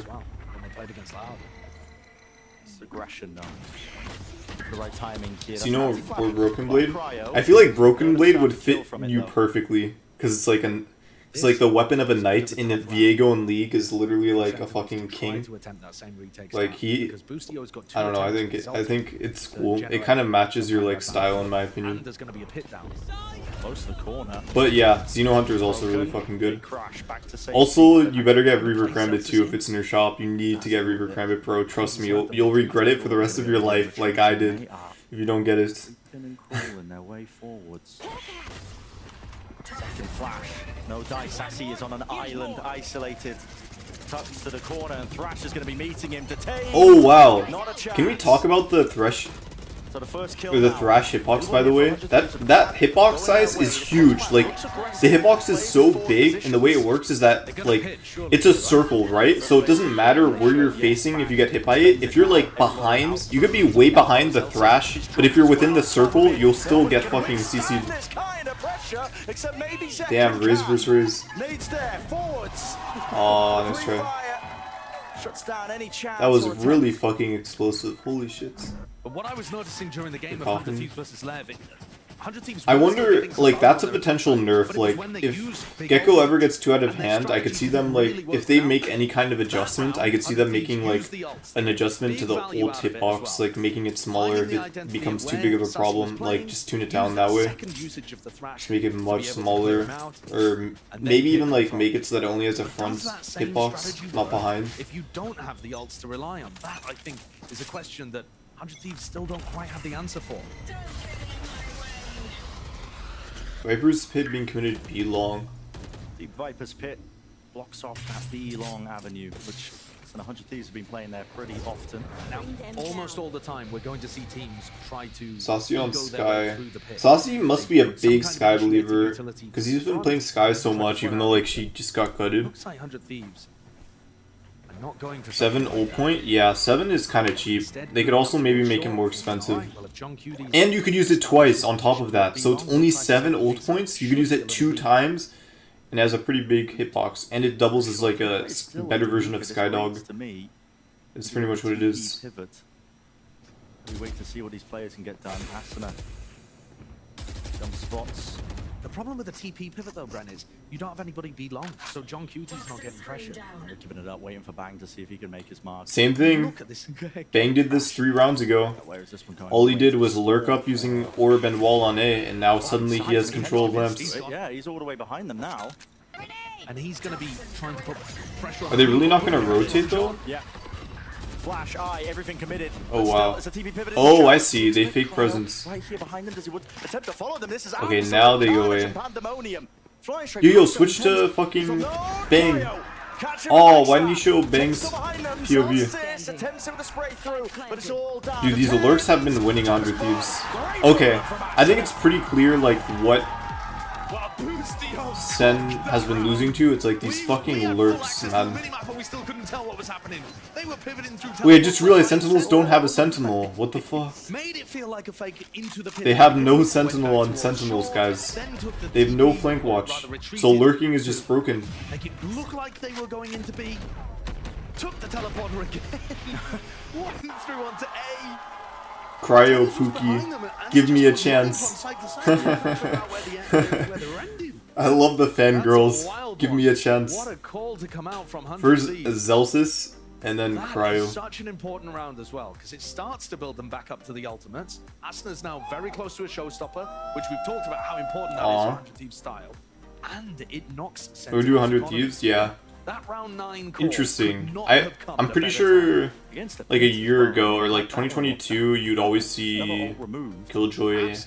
I think Killjoy was like the most picked Sentinel. I mean, I was losing track.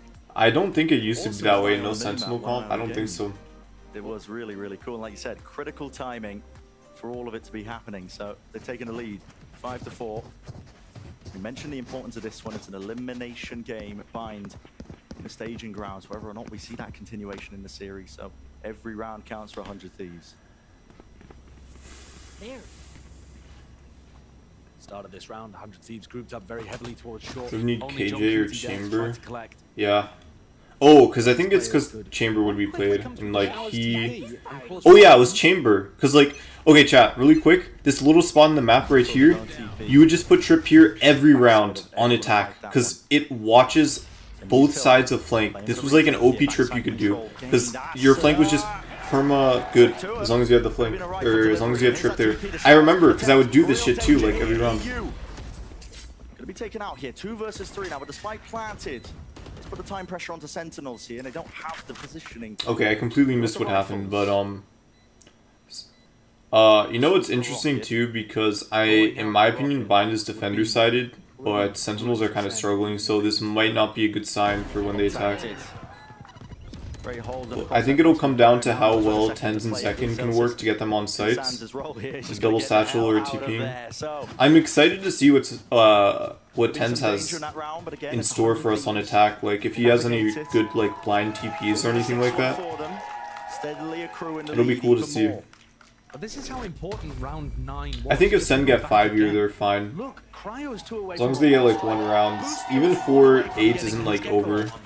The 1 round would be really good here for Sentinels. 100 Thieves turned the tide with that insane round-the-world call. And now actually have the ults to be able to snowball their way to a really decisive attack off. They've changed the game. I wish they would show Zelsis getting up there. So it would be cool to see, like, to show you guys how the boost works. Asana on a much better game compared to that first one. Boombot leads the charge, clears the close corner, so has the satchels, and now finally lets it go. Same thing with straight to the back wall. Zelsis though. Look at that. He got another pick with that angle. Yo, just peek. No, Zelsis, don't run away, man. Aw, I mean, I understand why he did, but I think he could have just swung and killed Asuna. Oh well. Both teams taking a breather, but now it's planted into the post plant. Okay, retake with Saucy. Saucy's flanking, but he's going the long way. He's going all the way through spawn, not just through the fucking connector or whatever the fuck. He's doing. Oh my god! Wait, it might actually be worth though. Oh shit! Can Saucy get the huge? Paying off. Regain. John QT really being pressured towards the back of the side. He needs Sassy to get a move on. He's a little bit too late to the party here, especially with it ticking. That was a good flank by Saucy, but his teammates all died. Lamau. Ooh, and that's why you pick Fade and race together. Dudes, that kind of shit. For Sentinels, not able to get those really coordinated retakes working. We might be going to map 3, boys. Sen were set up to try to deal with that blast pack showstopper play down short. You saw Tens on top of triple, but he couldn't teleport away in time. Boostio was really sharp on that trade. And once more, I think honestly Zekken, or not Zekken, I think Zelsis kind of trolled this round. Like I think Zelsis had an opportunity to just kill Raze, because the issue is like, okay, yeah, it's safer to run away there, but that is an opportunity to engage in like an even fight that you may not have again.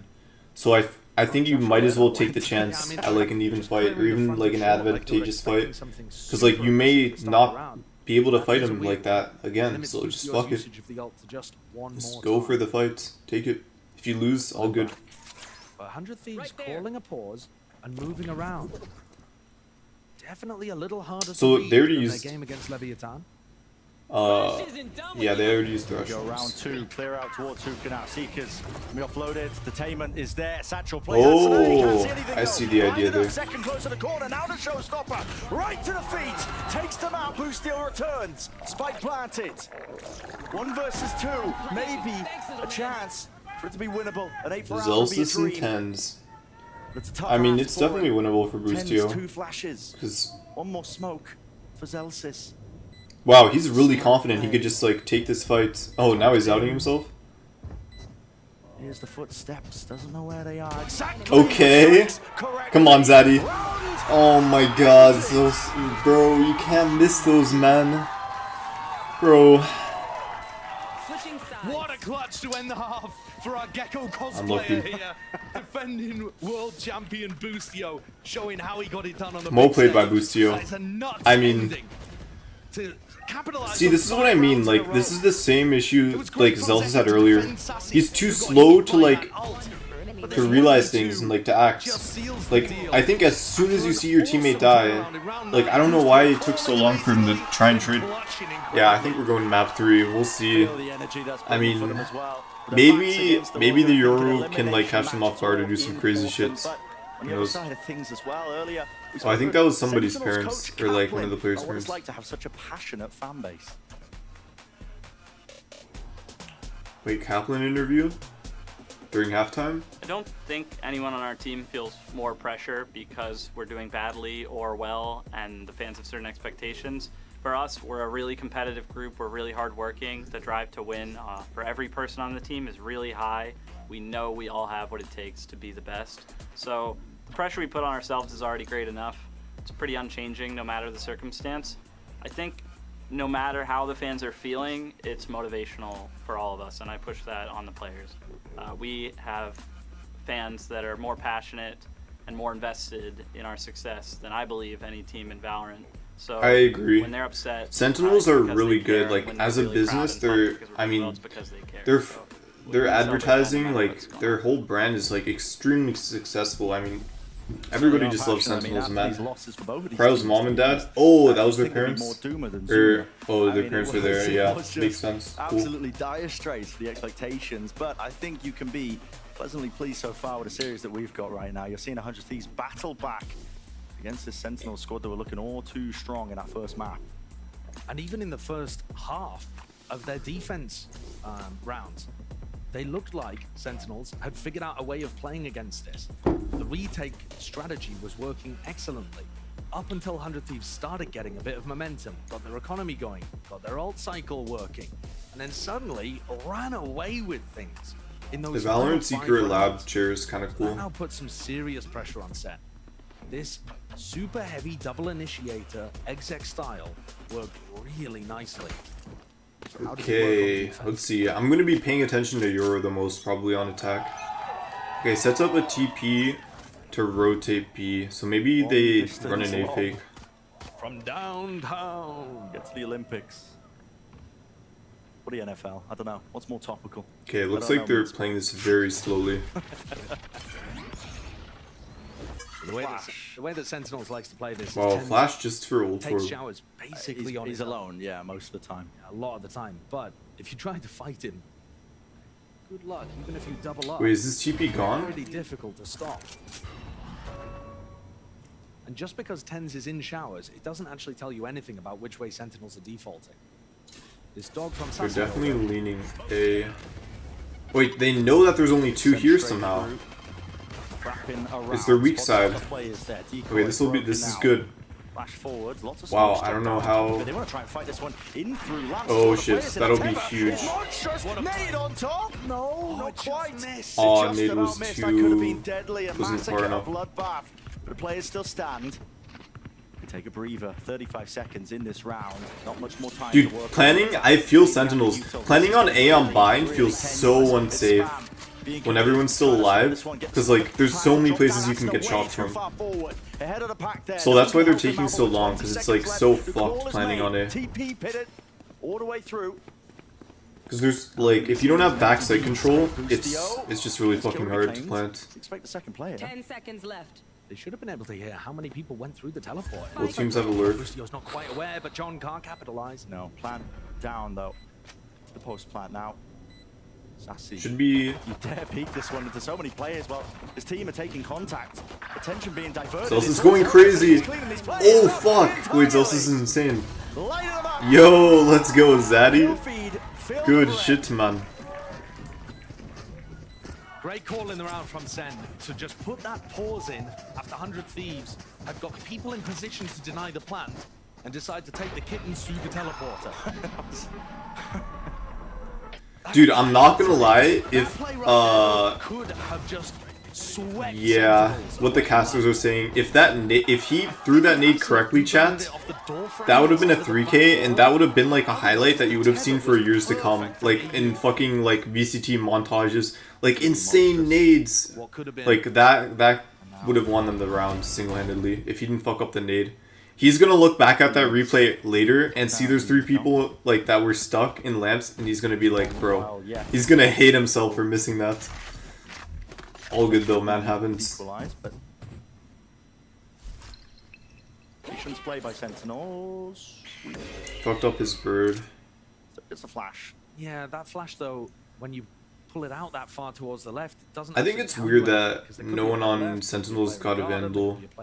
You know, it's crazy how prominent the Bulldog is in competitive, but I feel like I rarely see the Bulldog in ranked. Giving a lot of info to But like Thieves. people There's a kill. That's love gonna matter a lot, Bulldog though, in because now in Sentinels can make the VCT. call Okay, that's one down. towards A. John Cuty's not I doing rarely use the anything Bulldog. here. Because for me it's like, I'd rather just use a Sheriff and have more Vandal buys later. But I buy it sometimes. Usually I buy Bulldog the most when I'm like filling because I'm spending more money on util and then I can't afford a Vandal. But like on Duelist, util is like pretty cheap or sometimes even optional. So I usually have enough to just get a Vandal. Hunting for some of these kills as well. Yeah. So he exchanges for the Stinger. They're just all maxing. It's gonna be a standard round here. Already won base. Oh, okay, they're okay if Celsius dies here. And goes a miss. Because they just want, because they want the ult orb. I mean, it makes sense. Like, they want him to die, chat. Because think about it. If he dies, he gets an ult orb. If he kills them, he gets an ult orb. And now, does he have ult? Celsius might have ult now, I'm pretty sure. Helping him out, you mean Tenz is stealing the ult orbs from the player trying to get his ult on. Oh, he's one away. I mean, exactly. 4K for With 10s. Celsius only one Yeah, away, nice. they can definitely try to play. And the Euro's looking not bad. You know, it's a 4-8 half, but they won pistols, now they're up 6-8. Alright, this will be a big round though. Sentinels win this, it'll be huge. Because then it'll be guaranteed 8-8, because then 100 Thieves will probably save. So let's see if they can make this bonus happen for 100 or for Sentinels. Right back into it. There's a molly sent flying. I'd have missed that one as well as we were getting laid out of replay, but Boombot broken. Feigning like there's some sort of an attempt over towards Hookah and B, but the position's being held really aggressively by Bang. When you look at who's got the spike, it seems like Celsius wants this ult for the post plant, but 100 Thieves are fighting short. They're leaning A. I mean, it's really easy to entry on A. You know, people don't play Viper enough in ranked. It's such a good wall. Oh god. Close! Sassy takes a oh shit, wait, this ratty smoke might just win them the round. Oh fuck. Everyone's trading well though. Versus 2, or gonna try and use it to reposition, but guess what? Bang, right behind you. Backstab. Online, vulnerable. Dude, wait, Boostier's flicks are kinda nice. Holy shit. He's reacting so fast. And 100 Thieves look like the way that they're planning to play defense on A is by fighting the plant, not allowing Sentinels to get it down for free. And Sen don't have all of that unbelievable double initiator utility to push back 100 Thieves Okay. and make it impossible. Sentinels couldn't win, but it is 100 T advantage. Snorted a line? Probably. Like, I feel like there's gotta be some players that like take some kind of fucking, like, I don't know, Adderall or something, man. Even though it's illegal, I'm pretty, or it's like against the competitive rules. I mean, they drink energy drinks, like that's allowed. A little faster for Sen because they won the pistol in the So, all of them, I guarantee you all of them have at least had like some kind of energy and drink. Yeah. Burned the one for Celsius. Tens meanwhile. Because I mean, it directly buffs your performance, literally faster reaction time. Like it's, you're literally trolling. You're throwing as a as a competitive player when it's your job. If you're not doing, if you're pretty much not drinking energy drink. Okay, that's kind of over exaggerating, but I think it's a really good idea. Bang, Tens in trouble. Gate crash fading away. They dare really approach his position. Doesn't look likely. Backing away on either side. B long was given up and conceded, so Sen have got all that space now. Adjustment not there for second in time. Wow, Lustio got a really good timing. I don't know if he was about to rotate out. That was kind of unlucky, to be honest, for Zekken. He's looking to try to take some space for the rest of his team. Yeah, out towards the back side. That's 100 Thieves now. Something that has caffeine or like boost your... Okay, so they still want to commit here. Dimensional drift, maybe to spot out closer to positions, just using it as a glorified drone. Yeah, you can definitely use your ult as like a drone. Oh shit. Just barely. Now remember that Celsius has Molly. He also has his orbital strike for the post. So this is I was going gonna to say, be does John QD have extremely lineups, difficult but nut to I crack. think he's about to use Smolder. As well, so far back here, Asuna, Satchels now, alongside the Flash. Dizzy, pointing them out towards default bench. It's going to be cleared now, out towards Showers, and yeah, that time pressure becoming an issue. You hear the Molly landing at the feed. Okay, Okay, good Molly. The Molly missed! Have on it, push them back. It's all down to Zelsis, but there's 4 players left, and there's already half under the fuse. It's essentially Alright, Daddy, it's your moment to shine. Zelsis, you have to spray them all down, and it's just Okay. not a chance, not a chance. 100 Alright, nice try, nice try. And that one mistake, I actually didn't mind the early molly though, because if you molly early, at least you know when there's all this chaos happening that you don't have to worry about the defuse, because you know that, like, you can just worry about fighting and the chaos. You don't have to worry about if somebody's sticking it. Healing Sky is good, but I think Echo might just be better now. Yeah. I mean, Saucy, like, he's been bottom fragging a lot, but it's also his role, and, like, it's also the character does not help. I don't know, Saucy hasn't played Gecko a single time, I'm pretty sure. I think he needs to, like, I think the Sentinels need to get Saucy more comfortable on other characters. This might be the year of Gecko. Dude, this shit is so disgusting. Couldn't see anything, but he's done the damage, hasn't he? And now the return of the fire. Wait a second. Overzealous. So 2 versus 2 with the rifles here. Boostio, he's sending Thrash into the mix. Oh, he fucked up. He fucked up. This is chaotic. I literally had a teammate in a ranked game do like basically the same thing except from Puka. That's kind of funny. Getting deja vu. In Americas and Pacific, it just feels like these ecos are so Wait, isn't with minimal investment. John QD supposed to be baiting Saucy? Because Saucy's the one that's 1 HP. The contact lurks. The right read on how Sentinels are going to play this one. Sassy, to be the one going in first here on 5 HP. Seekers.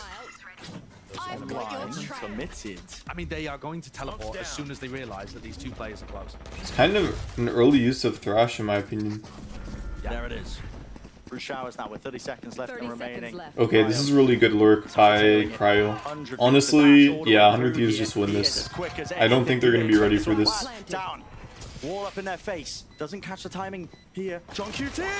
Wingman! Drops down, dodge the stun. What the fuck was that? Sidesteps it up through heaven, moving through the vulnerable. John QT, that is ballsy. A tap. Trying to force his players out of position, but it's being held from heaven. Sassy holding it. Balls of steel. They knew it was a fake. They do not approach the position. They are still holding their ground, but no. Boostio takes the timing and they know exactly where John QT is. Once more, another tap. No kill.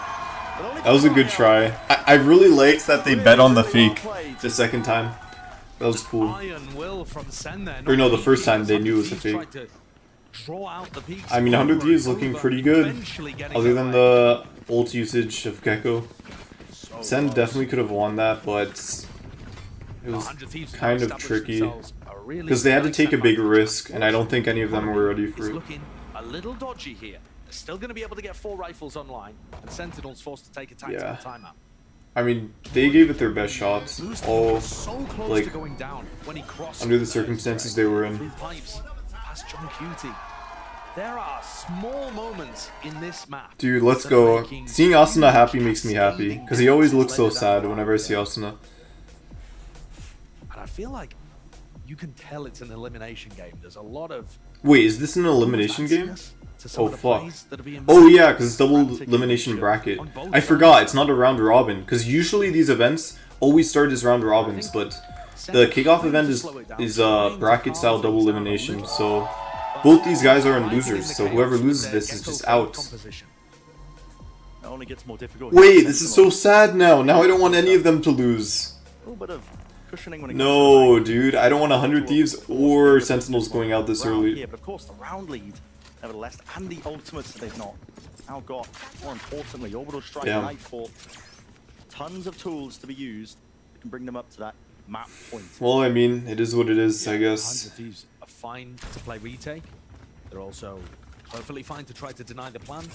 They're going to have a pit at the start of the round.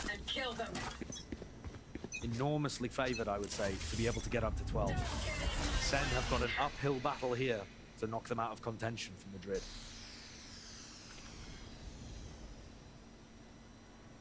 Said Prior pit laid down into the choke. Oh, sure. Showers gain. Tens way through. Picks up the orb, TP's away, but the rest of his team.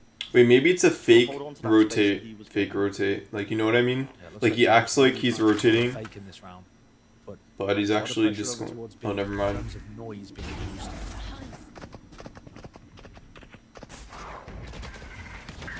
Side out forwards. Ends right behind it. Like you said, it's that fake attempt. It has pulled EU over. This is a towards nice B angle. for spawn at the Who's very watching his main? Oh, it's Just from the drop down, actually, anticipating that could have been a play, and yeah, gate crashes right to safety, but Asuna, he didn't rotate away. nice. Still holds it onto the Dude, high ground here. What I've learned from this game is that playing on top of boxes on bind is broken as fuck. Like, play on any of the boxes for free kills, because apparently people don't clear this shit. No longer a problem. Less than 30 seconds left. Oh no, it's over. Right to the Tens dome. needed to win that Straight fight, I off think, to Tens win them here, the two round. players Now left for Now they're Sentinels. kind of fucked. Desperate task ahead of them. Attempted nevertheless here with really such little time close towards it. Sassy, the spike has been dropped down. You have to accept it. Cut the losses. Get the hell out of there. But that means 100 Thieves are on the brink, the precipice. And Sassy needs this weapon. The economy is not great for his team. Gotta save it. Yeah, we're going to map 3, Lamau. We're going to map 3, boys. That's going to put so much For additional sure. pressure onto the economy. You look at what John's going to be working with. No rifle now available. He's got to pick up a Spectre. And at the end of the day, it's this position from Asuna that ends up getting the work done. While his teammate's holding short, he's in an unexpected position. And doesn't just go for one and drop off, but actually holds his ground on top of the box. Nah, they're not coming back. It's Jover. I can tell. Don't care. The difference between There might be a Asuna's fake impact on comeback, the too is but crazy. 6 rounds in a row on attack, on bind. It's like winning 6 rounds in a row on attack on like Ascent. It's just really fucking hard. The pause in the play, but Showers And the thing is, whenever it's match point, they could just wait for like 5 ults on refuse. Seeks to and just contain end and contain, he will. Like they just need 1 good round. Claiming that space out towards Showers, they give up and concede again through This is into bad. short. Still with the op. Out towards triple. Chat, I drank an entire cup of coffee and I feel 0 caffeine. I do not feel more awake. If anything, I feel more tired. Shoulder to shoulder. Crouched down with the prowler. Broken! Lands a shot! Boostio on the op? You know, Boostio's aim is kind of cracked. I don't mind this. Like, this guy is definitely a shooter. Alright, maybe he's not Okay. 2 versus 2. very aware though. We could end at a moment's notice with this flank attempt occurring. Bang! He's all the way behind them once more. What is the call to Dude, be made Valorant by is just a game of flanking. It's insane. Just free kills if you get a good flank. Pit. There! Oh my! So close. Yeah, my bad, I Nearly jinxed. opened himself up a tap. Teva through. Okay, I don't know well, where this Viper player is. spit They are down. Really struggling to find it, but with 25 seconds left. It's dangerous Guess games he's they're gonna playing wait here to for Sen. plant. John needs second inside the pit, I think, so that he can just get the plant down. Yep. It's only 20 seconds left. And he just chooses to stick it. Zeken's not even there playing with him. Just seeking to Oh, hold this round down. fuck. Almost going down just from That's the not bottom of the good. spam. Really We might dangerous. need Back to the Zach box. to close this Healthy one out. players from 100 Thieves, and this is the real turning point. Might just come down to it. Random spray, the bullets through. One player's a target, and Oh, John QT shit. is found, taken out. Zeken I don't like this close to angle. it. 100 Thieves, right here. Yeah. It's theirs. Because you need cover. You're so exposed. You're way too exposed there. Holy fuck, we're going to map 3. I don't mind it. Hey, more games for the viewers. More games for the fans. I don't mind it. Fuck it. Bring us to map 3, bro. Recovering after a rough first quarter, showcasing the power of this. Nah, it would be so disappointing though if And also Sentinels lose here though after winning their off-season tournaments. in particular goes from towards the bottom in terms of impact, right up towards I guess the top. Yoru He was pick having on so Pine wasn't many worth it. multi-kill rounds. An enormous difference Damn. maker after getting raised diff map 1. This is anyone's game going into split. Where both It was a teams fun have game already to watch. showcased So far, really chat, strong of performances. the kickoff tournament, this has been my favorite series to watch, even more than the Loud and Sen one, and even more than the Energy one was kind of close, but like Fury I don't really care about, but I know like all the 10 players here, so this has been pretty fun to watch. I'll be right back. It's time for a quick break. When we come back, there's the series we've all been waiting for.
Alright.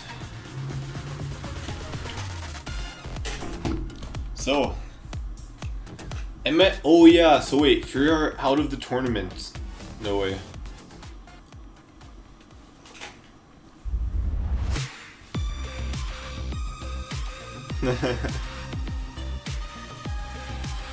Dude, fucking Coach Kaplan with the mustache looks like he's a fucking, like, I don't even know, like I don't know, somebody, like cowboy. Just when you think that you can count Wait, why are they on showing these guys Sentinels eating to get bananas? That 2-0 victory, the Thieves Hey, robbed yo. from them, and we are going to map 3. And by God, I think it's the bananas, personally speaking.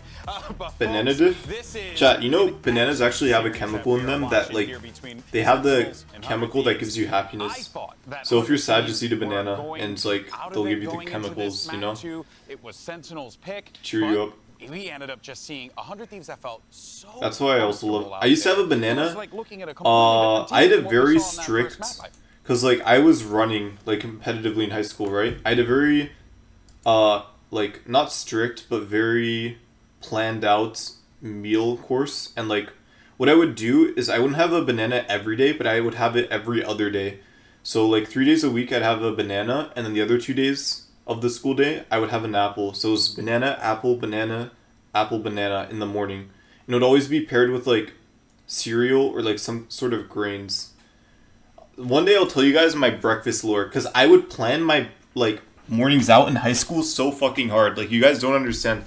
I would literally, the night before, I would go into the kitchen and I would set out like my bowl and then like the cereal already in it, so you only need to put the milk in, and even the glass for my orange juice, because I always had orange juice and coffee like before I took the school bus. So I had a cup, I had a mug for coffee, then I had a cup for orange juice. Also, I would do all of this in like 20 minutes. So I would 20 or 30 minutes. I would say 30 minutes. Like, make breakfast, get ready for school, eat breakfast, have like a full meal, not just like a fucking bar or something.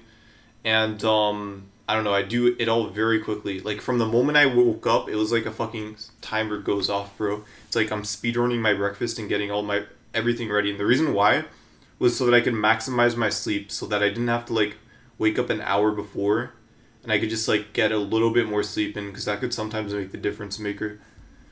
But yeah, I would plan out my breakfast like crazy. Like, everything I needed for the morning had like a position in the house, so that like when I go to that point, it's like I could just grab it. So my backpack would already be at the front door for when I leave for the bus. Same thing with my shoes, next to my backpack, already all packed, ready.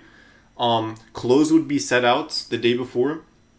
The night before, I would take a chair and I would set out my clothes like on the chair right in front of my bed. So as soon as my alarm went off, like literally, like imagine I just get out of bed, I like turn, and right in front of the bed there's like a chair with all of my clothes, and I would just put it on right away, go downstairs, have my breakfast that's already prepared.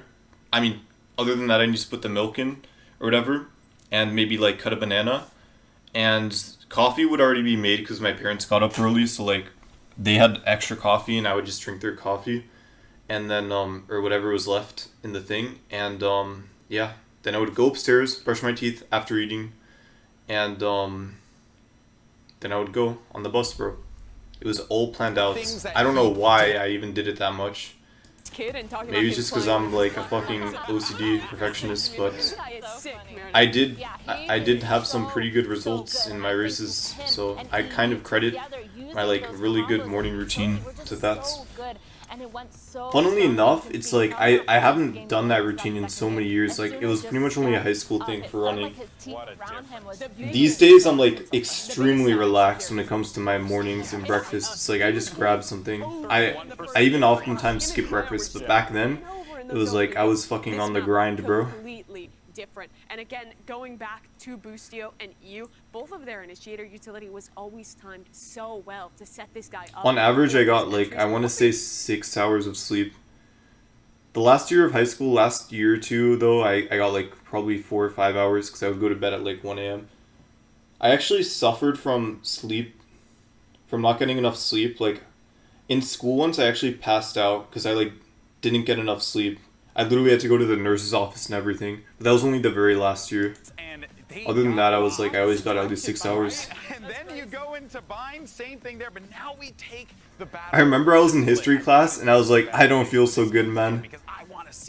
And then like the nurse literally let me like sleep for like an hour in her place because like I just didn't get enough sleep.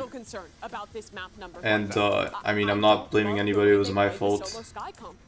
I think that was when I was competing in Smash, and the reason why, or no, I was competing in Smash and working part-time at like a restaurant, so I would work after school, and then on the same day, I would also go to a tournament, and oftentimes it would be like a half an hour drive.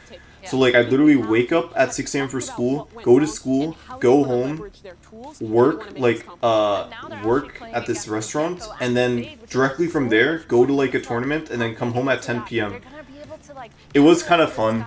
The only issue is, or like, I mean, it has its ups and its downs. Like my parents were extremely strict with like dinner time and not making noise past like, it was like 9 or 10 p.m. So like sometimes I would get home, I would leave the house at like 6 a.m., come back at 10 p.m., and like I wouldn't be allowed to eat dinner because there was a kitchen is closed rule. Like my dad used to be very strict on this. But then what I'd do is I'd like sneak eat food, and I would literally carry like I'm no joke, I would literally do this. I would carry like a 60-pound microwave. Like that thing was heavy as fuck. I'd literally like carry it and like into the basement so that I could use the microwave in the basement because it wouldn't make enough noise to wake anybody up. Because like if I used it in the kitchen, it would wake people up. So like I would come home at 10 p.m. after a tournament, and then I'd bring the microwave into the basement and then heat up food to eat dinner. And then that was the life. That was the Smash life, bro. Back in the day. And then eventually I moved out. It was crazy times, I'm not gonna lie. I still have so many stories to tell you guys. Some cool stuff that happened. I'll get to it eventually. Once the Clips channel is caught up to date, because I don't want to like tell a bunch of stories now when I can't even like re-upload it on YouTube or anything. I feel like it's kind of a waste, so I'll give it a bit of time to where then I know like, oh, I can like put it on the Clips channel. But we'll get to the crazy stories eventually, or the cool stories. Because I definitely have like a lot of stories during the like Smash competitive days. And just like living alone for the first year. I lived with some crazy people, I'm not gonna lie. I got caught in the crossfire of some things I did not want to be part of. But I mean, that kind of always happens. Anyways, bind game. Okay, let's focus on the game. Okay, bind game. I have no idea what's happening. Okay, let's start from the beginning. Okay, bind. Sentinels on attack. Yeah, Sentinels on attack. Okay, Rays of course. 100 Thieves are trolling. Anybody who doesn't go, how'd Sen win that? I don't know. All I'm gonna say is anybody who doesn't go on a Cypher on a map where Cypher is like playable is trolling. Like if you're not playing Cypher on Sunset, you're trolling, and I think it's the same thing with Bind. Like you should always be playing Cypher on Bind. It's just broken. Sen get away with it. So anyways, Now, this is the kind of setup double towards A controller you've got to be aware of. by both When there's teams. a double initiator and the raise I've been here, seeing a lot of you can Astra on put split. I don't crazy really pressure fully on the understand jungle why, team. but I think Omen is fine. Know when the Cypher's there, 'cause you can see the cages being Of thrown course. over the roofs. And then again, it's like I don't know. It's going to be interesting that Saucy is still on Sky and Lucio is on Gecko. Yeah, it's just fucking Cypher meta. Oh shit. Eventually getting it through the wall here. Damage done. Paranoia blinded up and enough to collect the kills up. A bold plant again, but this time not punished. One enemy Boostio just tried to get into B. I like I think both comps are good, but I think the nice thing about playing a simple comp that's easy to execute is like you can focus a lot more on your gunfights than like the utility usage and like all that. Like I like the simplicity of Sentinel's comp, and it's characters that have been meta for years other than the Cypher. So it's like most of them are very used to the characters they're playing. Like Saucy is definitely like Sky is definitely Saucy's most comfortable character. Even if it's not meta, it's like he knows the character like the back of his hand, so he can give the game his full focus. In particular, the A side of the map is going to be really So I mean I don't really mind it that much. Omen is easy. They don't have enough utility Yeah. I mean I think it's good. Gecko fade and raise. Is this the same comp that they play against Cloud? Hang on. Use it to fight at the beginning of the round. Let's actually check real quick if it's the same comp they played against Loud. They're going to try to take ARAM control, perhaps with the dog at the beginning. Pretty sure this is the split map. Their attack side. Balance here. Split. The cage. That's a unique way to try Brent, and I take want to it. bring up a concept here as Sentinels take a timeout, which is Oh my Sen god, will punish right during a someone who's timeout. playing aggressively there. No one's quite alive and force Loud to make plays like Oh wait, no, it's Ascent. Oops. That was Class and yep. I'll go do it in a In second. the meanwhile, because they've drawn all of this presence towards A heaven, both initiators and the rays, Zeken's got all the way deep up mid with Zelda. Yeah, I think A hit it here is good. Also, both controllers are on B for some reason. Are you supposed to split your controllers up rather than play them together? This seems kind of troll by 100T. from the side, the teammate Cobra, no more bullets. That is treacherous. Drop down to 3 health. Knows where John QT is actually. He's got him locked right into place. Wait, you might be a fucking god. Pixel precise. Yeah, Sen lost on split. What I want to know is if they were playing the same comp. For the rest of the team. But I don't see how he's winning this with a Spectre in a 1v3. Round win is almost entirely out of his grasp. Look at it, funneling him right Yeah. into their trap. Okay, so EU with 4. Nice ult built up. this was split, I think. That's going to be an important thing to keep an eye on as well. Because the 100 Thieves composition, not only has it got really good initiator utility, but also the ultimates that it's got available from Loud. Same comp. Yeah, same comp. They didn't change anything. Interesting. I mean, you know what? They probably don't want to pull out any crazy strats until like an international tournament, so probably want to keep some stuff hidden. But also, I don't mind the repetition because it means they can practice it more and get better on it. They're not choosing to play this as a bonus. Boostio's gone for the judge. Bang has bought himself a rifle. Judges broken on split. I mean, Sadhack literally proved it, so I think it's good. That is an awkward one. It's covered by Sassy. Wait. Thieves just waiting for the cam to be broken, or at least. Why did they peek? Inside. John QT's. Wait, I'm confused. There had to be some kind of miscommunication. I feel like the only reason why you peek there as a raise and fade is to do the nade combo. But they didn't even do the nade combo, they just dry swung. That was really bad. Underneath them. Meanwhile, the rest of the team is going through big heaven, so there's 2 silent plays working on at the same time. The only noise is the sky in mid. So many unknowns right now for 100 Thieves. They have lost control. Map. Information is king in situations like this. Yeah, I don't know how John got there, but good shit by him. So many times in rounds like this, it comes down to just a bit of a timing play. The double jump down into vent, just to make sure in case there's a player in there, they would be able to get the trade. and they spot Boostio. There's some info. So through, almost landing it with a stray bullet here. 30 seconds left. Why not? Wingman sent flying, just in case there is another player sitting close deep. Zelsis. Damn, these lurks are really good. John, Cutie. Dude, 100 Thieves had no map control when they lost those two guys. Playing close to the site here, dropping down now. Bang and Boostio against Yeah, it's over. Leave it to just Boostio. That is snappy. That is clean, but can he do even more? What I like about Boostio as a player is that he also is always trying his hardest. Like, I swear to God, when I watch some of these players, chat, some of them look like they don't even want to be there. But Boostio always looks like he's fucking locked the fuck in, and he always wants to win. Is going to be really important for Sentinels on their attack. The more you can make it difficult for 100 Thieves to find those good timings to use. Like, even in a 1-on-3, he's fucking ready to win that shit. If he's given any room to breathe, I feel like he wins that. An operator players on off angles, track plays that you didn't realize. But there is a strength to that. That's true. He does set a very good example, for sure. But no swing. The dog connects. Yeah, great start onto Bang. No stopper even being invested into this one. Still feeling like oh shit. Danger there is. He used there. He used a god. Nice connection. Eye spotting these players out, but the site. Wait, you still got someone? Still towards mid. UT just wants to give this one up. Prowler chasing him down. So Heaven in control here for 100 Thieves. Nades to there. In fact, a showstopper of their own. Asuna. Seek to offload it. No, he doesn't clear it. Boostio's there. And he's down and out. Tens.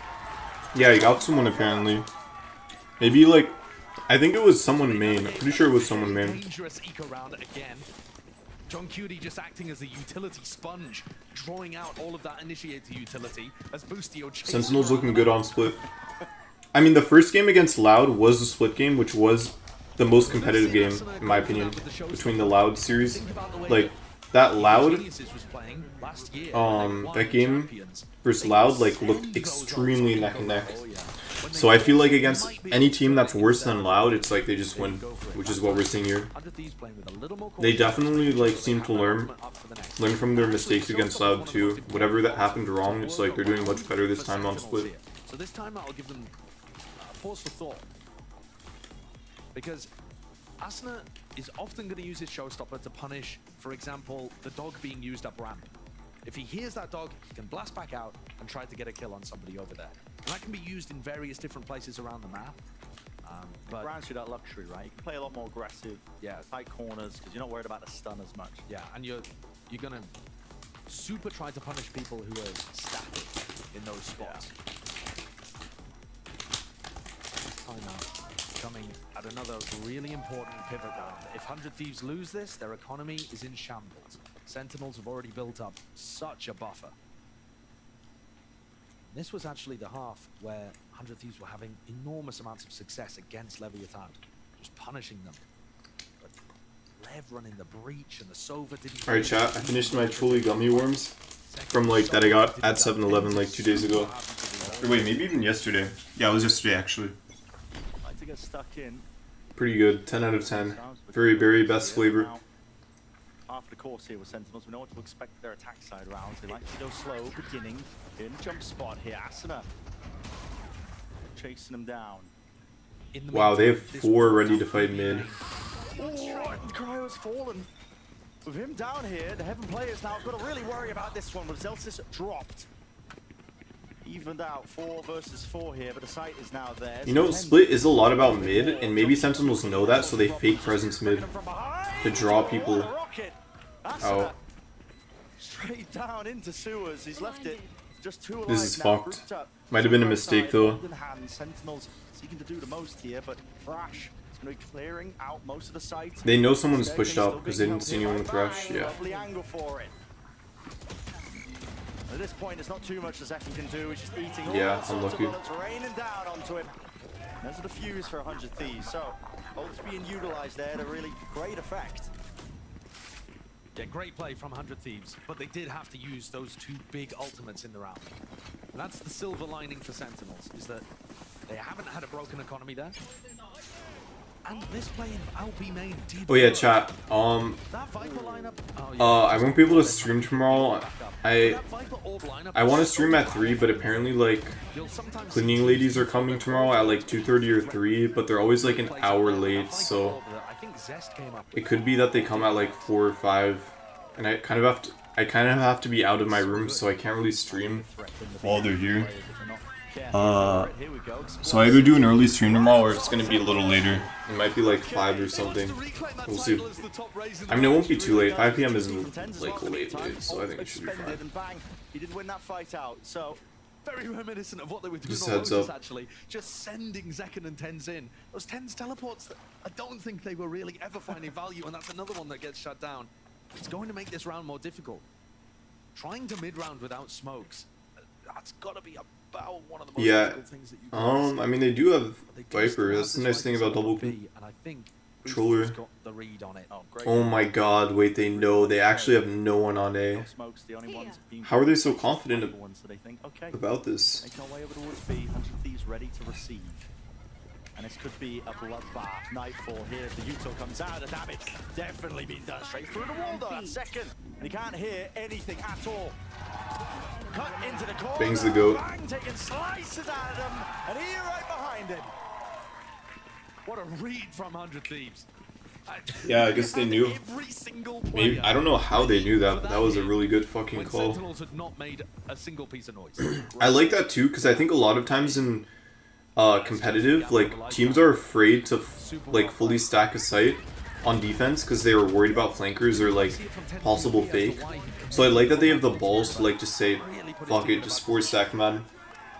Like, who cares? We don't need the space, just give it up. Ziggs will be happy if they make gambles that pay off like that. Yeah, that was a good gamble. Keeping themselves alive when it comes to the economy. In healthy buys.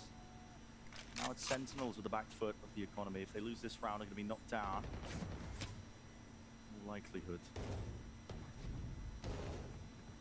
Spots. Body seen.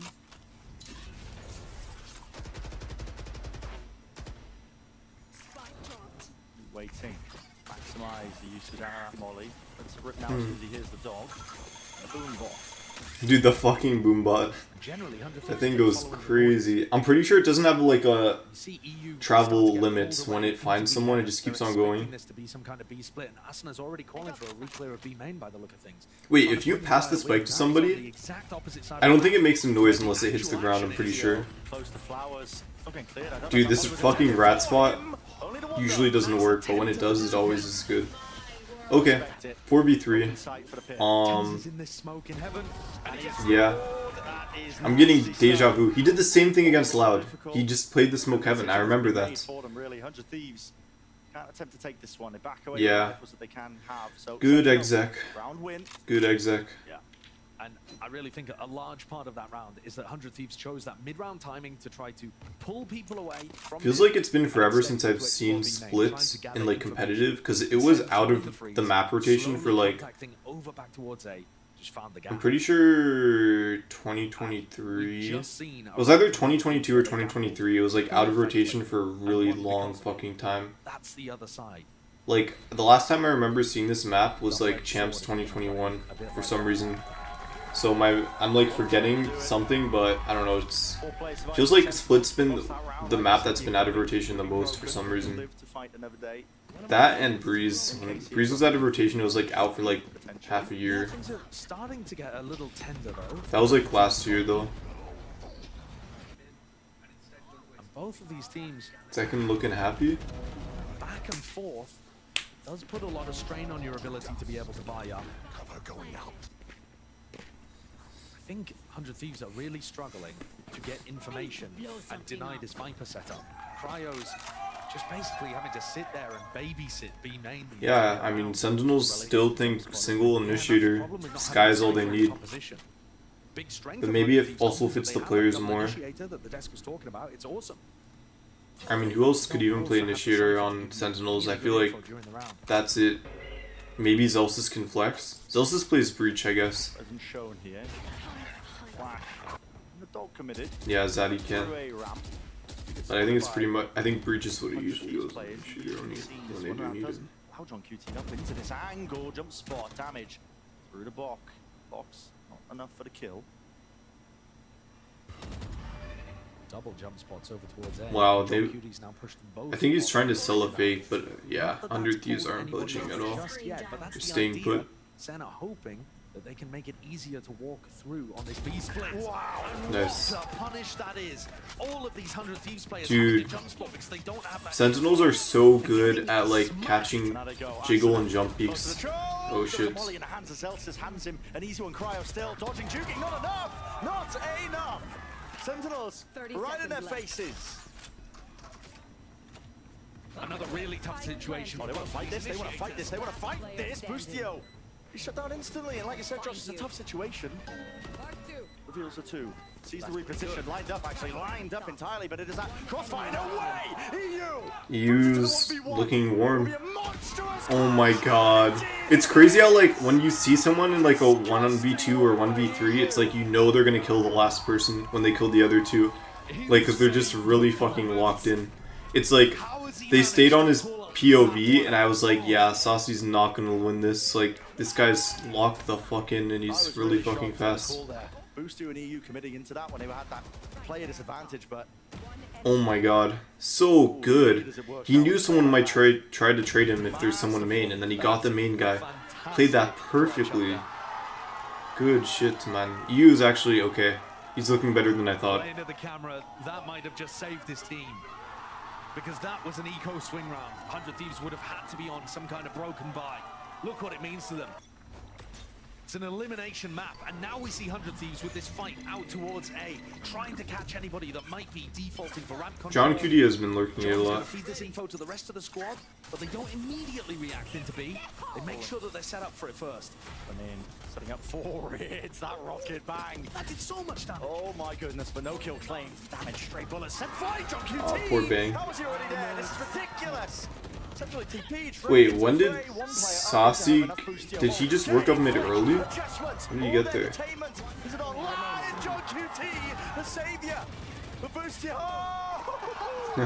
Damn, the dink.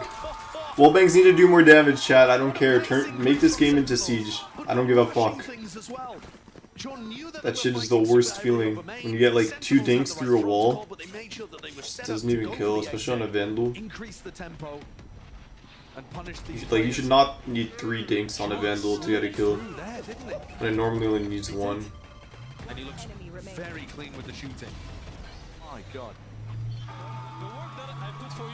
I think Split is slightly defender-sided. I think there's more. I know I say every map is defender-sided, but I honestly believe there's more maps in Valorant that are defender-sided than attacker-sided. The only like heavily attacker-sided map there is, I think, is Haven. I think Haven is, and maybe Lotus too then. But the thing is, like, these teams can make maps look attacker-sided because they're really creative with their execs. Like, they figure out ways to mix teams up. Or, like, they find openings. I wouldn't say Lotus anymore, yeah. Also, teams are really good at doing, like, there's so many ways you can do early aggression on Lotus. Like we saw earlier too. I think it was map 1 was Lotus. Yeah, there's a lot you can do on defense. And then they read the fact that there's a response on A and swarm around the rest of these players trying to react. Sentinels should not have lost that. Super mobile, really dynamic, and very confident from 100 Thieves. Excellent call. That puts a 50 on the board. And it's anybody's guess who's going to lead at the half, or whether we're going to have a draw.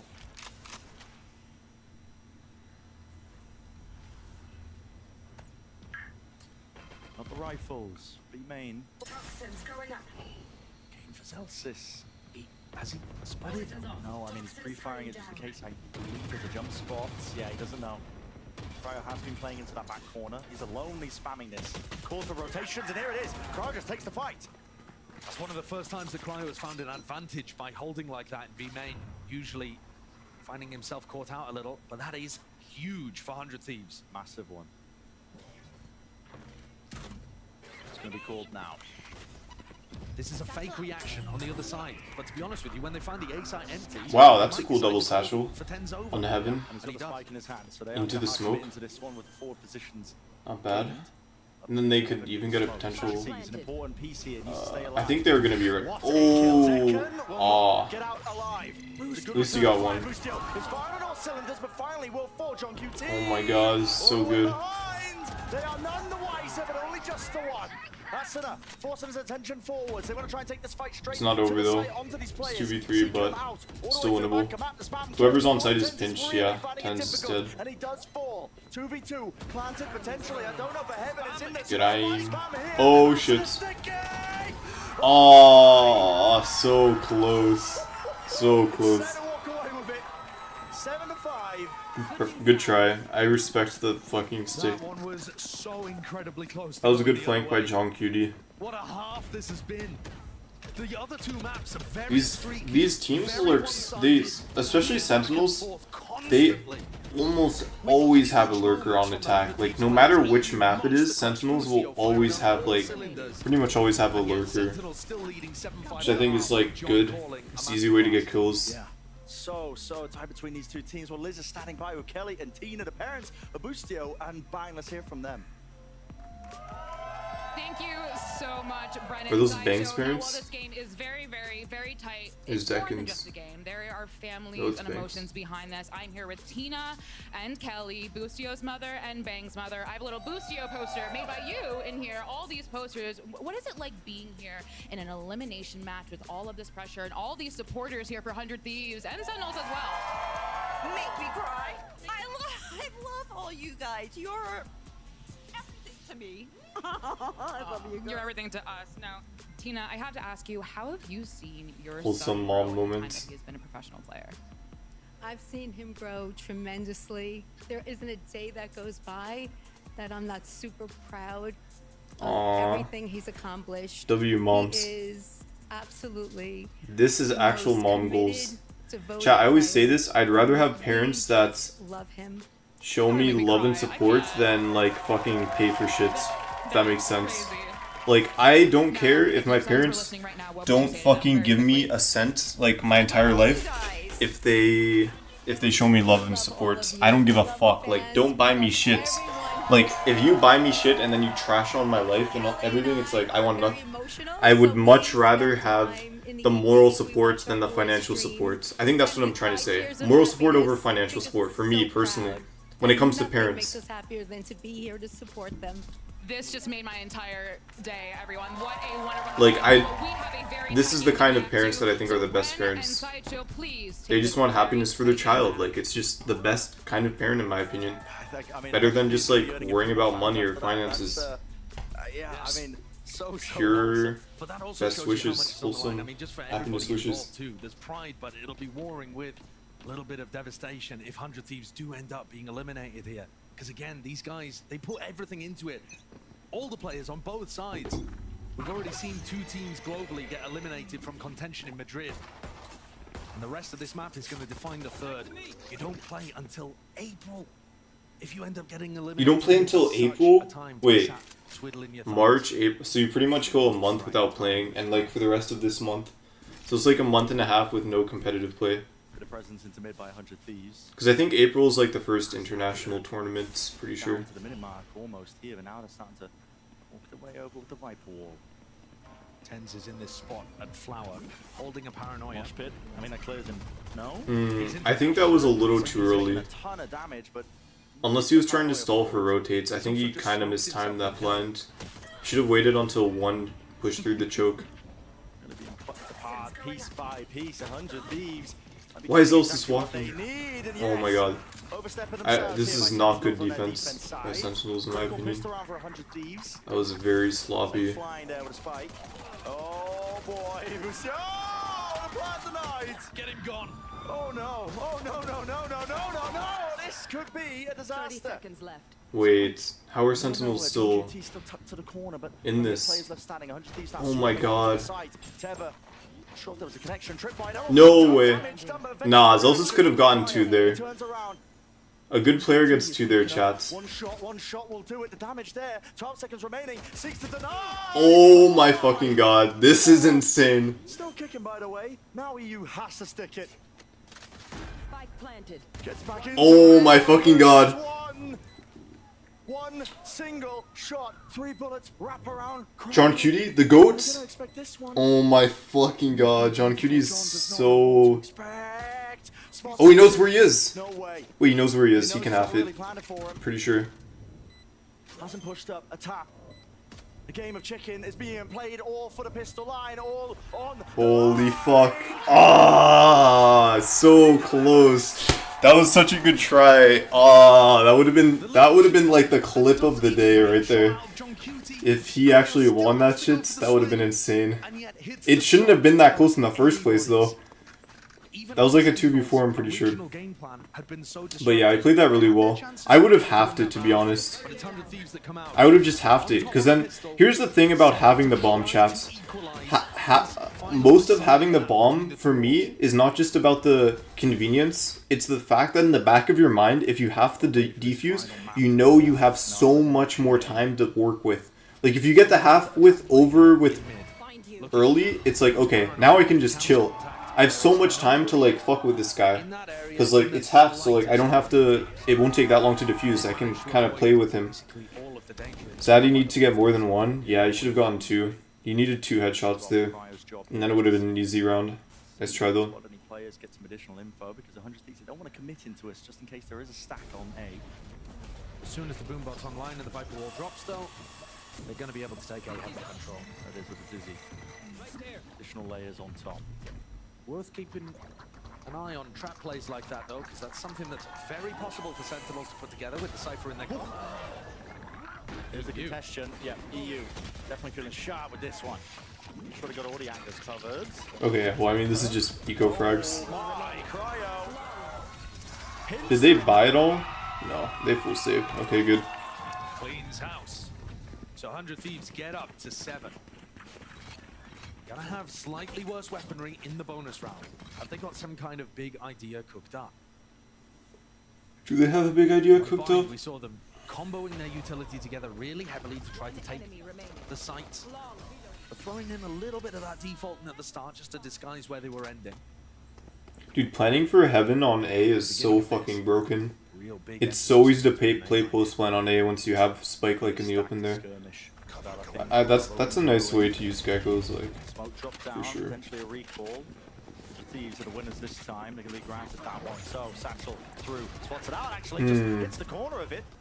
This is an easy one for Sassy. Unfortunate. Well played by Saucy. From Celsius. Tens is always going to be going for something a little unorthodox. But they held that back really nicely. Good rifling from Sassy, good support utility from Celsius. And now Boostio leads them on a round-the-world ping-pong. Around the world ping-pong. Annoying thing now for them. Yeah, like you said, around the world ping-pong, but none of that prior map control gain. They didn't have somebody lurking up A. They're not going to get punished by that. There's nobody playing too aggressively, but there's still these 2 trips here. This position. Trip spotted. There, peek with the cage. Maybe a couple of stray shots might be in order. Boombot, have a plan. Up to it. Missing the timing of all. Chat, I think CLOUT and NRG are the top 2 teams right now in Americas.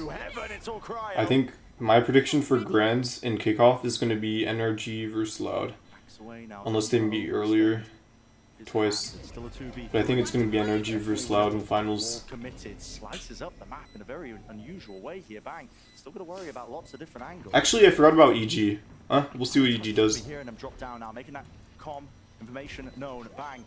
Weaving in and out backwards here. Celsius, unable to get the half on a defuse. That's the pull, the benefit of all of this. Vulnerable, no, how does he win that? Let's go, Zaddy. Working against him in his face. What? That is disgusting. Oh my god, guys. What the That was so bad. Bulldozed his way into the spike. Sentinels trolled that so hard, dude. Desperation with time ticking low.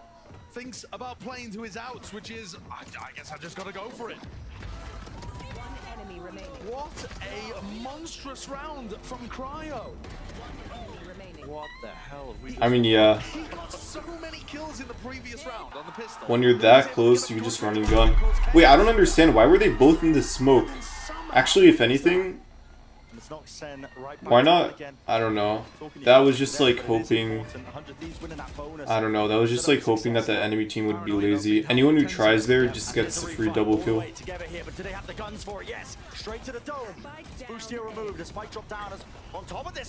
It's like an Omen moments. People sometimes play Omen and they just like TP for no reason.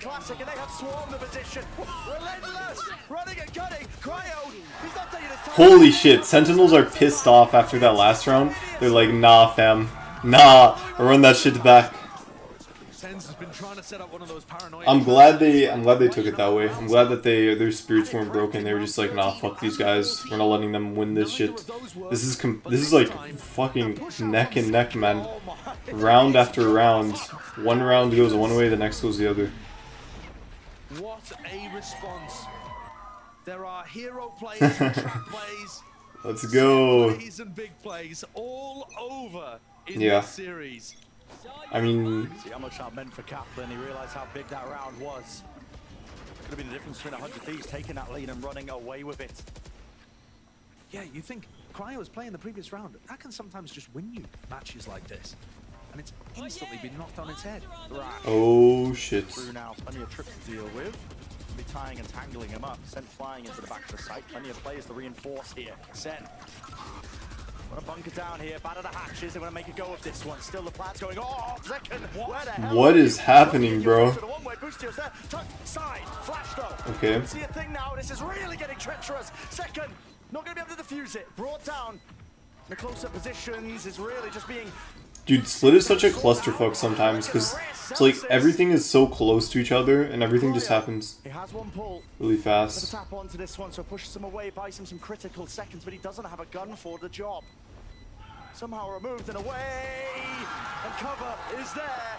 Damn. Save hands from the Sentinel players, but man, oh man, it gets so Well played by damn Sentinels. You can see some of the nerves and some of the pressure playing into these games. Yeah. Zekken is People don't understand, it's not just being a good player, chat. You need to be able to be a good competitor, play under high stress circumstances, and still perform. Like, nerves is a very common thing. And a lot of times, like, you could be a better player, but if you have fucking anxiety and bad nerves, like the worst player, the worst mechanical player, but the player who's more stable and like fucking focused and doesn't let the nerves get to them will just beat you. That's just how it works at the highest level. And you'd be able to like perform under these very stressful circumstances. Yeah, I think like Asuna is someone who definitely suffers from like performance anxiety, and like I don't know. Where is that rocket being utilized? Well, straight through Yeah. main. That's a heavy investment when they were in a 5v4. Can you blame him? Against these ecos? Not really. John's in a punishable spot here. Yeah. What? What the fuck was that? Bro, all these players aren't Adderall. Nah, they all need to be checked, bro. What the fuck was that? They all need to be checked, man. What? What were those shots, man? Fucking bro. First Boostio's on one, and now John QD is on one. Just bang bang bang, bing bong boom. Tap tap tap. Like, look at how surprised this guy over here on the left is. He's like, what the fuck? This guy's fast as fuck, man. Ults on both sides, rifles on both sides, but a 2-round advantage for Sentinels on defensive split. Yep. The pressure is on 100 Thieves right now. You don't want to let the moms down. It's interesting because, like, I think John QD and Boostio are both two very different IGLs. Like, I think John QD is much more reserved than Boostio is. I think there's advantages and disadvantages to, like, both their kind of personalities. John is carrying. Having a good Sentinel player is so nice, especially on defense, because, you know, you can just hold down the fort. For this pivotal eco round, my eyes are on him. How does his team set him up? How does he entry? How does he find the timings? Because it's needed now. Only 2 rounds ahead for Sentinels, but this can steadily, very quickly get out of hand. Both of these fan bases knew despair last year. It really was. It was doomer times for both. Doomer times for Whichever both. team ends up getting eliminated here, it's going to be a long time until they see their team play again. Yeah, I don't want to see any of these guys get eliminated, but in my opinion, Sentinels deserve to advance. I think that 100 Thieves still needs a little bit more time, and Boostio needs to learn how to mesh with these guys a little bit more still. I also wouldn't be surprised if 100 Thieves lose this game, if Nadeshot like makes some roster changes, or like somebody gets fired. Low-key, 100, like every player's job is on the line right now. Like whoever loses might just be having one of their teammates get the kick, get the boot. Boostio's going to be able to get back in here, pick up his orbs. A slower pace to this one from 100 Thieves. Zeken's going to be feeling like he's isolated here. Knows that mid has been compromised, can be called out to him. He was hoping he could just set. Yeah, no mid control. Good call by Zekken to back up and give them that space. Much easier to play from an angle like this than up front, where you can just get pinched. And it's immediately going to trigger 100 Thieves to make a ping pong across the map. This is going to end. No, a cancel to that. Wow, Zekken's playing really far back. Time is running out. It's an ult committed. They're trying to at least pull players over here, but it's just pulled out the pit. A lot of players. Dude, as soon as one ult is ripped, the other two are ripped right away. I think it's a good Viper pit. Oh shit, maybe not. He's worked his way back into elbow, holding down the fort. Out to the side here to flash to connect. Boostio! He is down. Okay, Saucy. Spike is planted in the middle of all of this, but only 2 players left. 100 Thieves. They got too much to overcome. Would be Saucy. Maybe, yeah. I think they want to keep it though. I think it's better to keep a roster than like do band-aid style fixes. I always talk about this. Long term, play for the long term rather than the short term. For sure. The call was great. They were going. I don't even think Saucy is bad. I think it's also nice to have a team member who's like more older and experienced. Like Saucy's been playing CS for like a decade too, I'm pretty sure, or like a long ass time. He's been in the competition a long time. It's like, if you look at a lot of the really successful teams, they always have like one person who's like maybe older than the rest, but also more experienced and kind of serves as a balance. Like EG had Ethan, was like a very experienced player last year. Far between with the Guardian and the Bulldog. Hands just Boostio and Bang.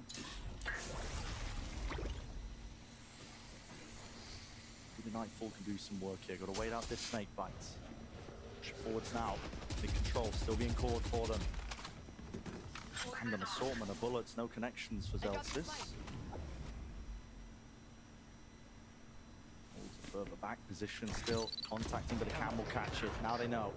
Players are there. Zelsis. This is doing the silent jump peek. The jump spot. I wonder if they'll ever remove that. I don't think it's broken, but okay. Now he has the information. Snake bite. And a good smoke as well to make it feel like they could have been pushing up behind that. Is this going to be another? Honestly, 100 Thieves are in a really bad spot here. Quickly pivot B. Noise made, jump down, Zeken's holding it. Yeah, this doesn't seem like a good idea at all. Popping up and over the Nightfall. Yeah. I mean, that's the thing with going mid to A. Going mid to A, if somebody's watching vents, it's just never gonna work. Cleans him up, cuts him out of the picture. The B plant. Really coming through here, and 100 Thieves critically. They have the post plant positions. Onto heaven, mosh pit down at the feet. Sassy, you gotta get the hell out of there. And he does survive. Yes! Okay, Saucy. Good shit. Good shit. Okay, Sentinels are looking good. This is still winnable though. Okay, the only way Sentinels lose this is if they try to play this too carefully. Because you know Bang is locked the fuck in right now and he's ready to tap all 3 heads. Nice try.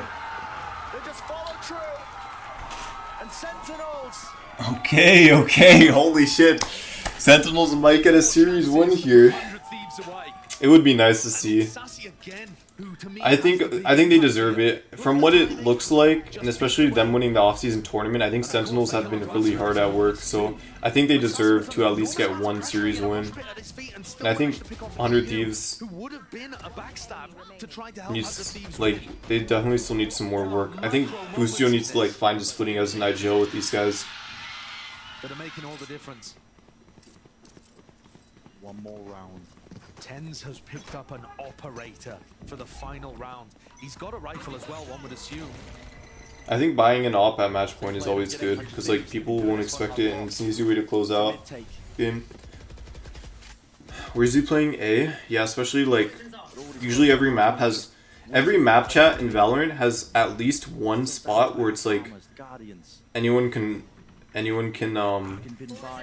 opt from. Like every map has one quarter where it's like it doesn't matter which agent you put the op on, it's a good opting spot. It is wild, but it's like the angle he's playing is like, doesn't clear him. The Boombot doesn't either. Perfect time to strike. Molly at their feet, they sneak. Let's go, Zaddy. Okay, it's fucking Jover, boys. Oh shit, maybe not. Okay, Tens. Okay, maybe not. 2v3s maybe made this winnable. There's a chance. They've really got to capitalize. Seekers right behind. You could tell 100 Thieves don't want to lose so badly. They want this shit. Players towards me, there's 35 seconds left, and here's where you got to get a move on. Only one player to meet them is Sassy. 30 seconds left. Tuck close now. It's over.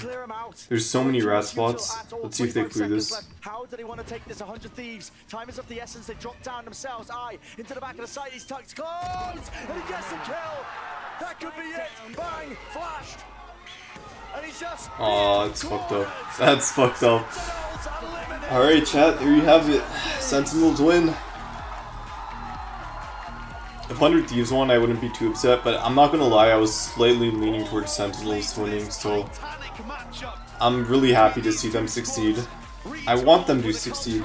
The double flash is wild, yeah.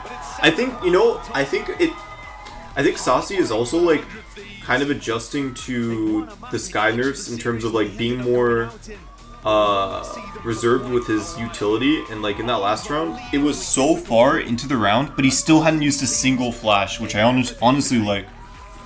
I think honestly Sky maybe he can still make Sky work. He just needed to like learn when to use his flashes a little better. Anyways, yeah, Will's plays today. I don't think I'm gonna watch it, but that was a really fun series to watch. I'm not gonna lie. How long did that shit take? Like 2.5 hours? I don't mind. That was fun. It was fun to watch. 2-1 is the victory here for Sentinels. We're in their right to continue deeper into this kickoff tournament. Take a bow, well deserved.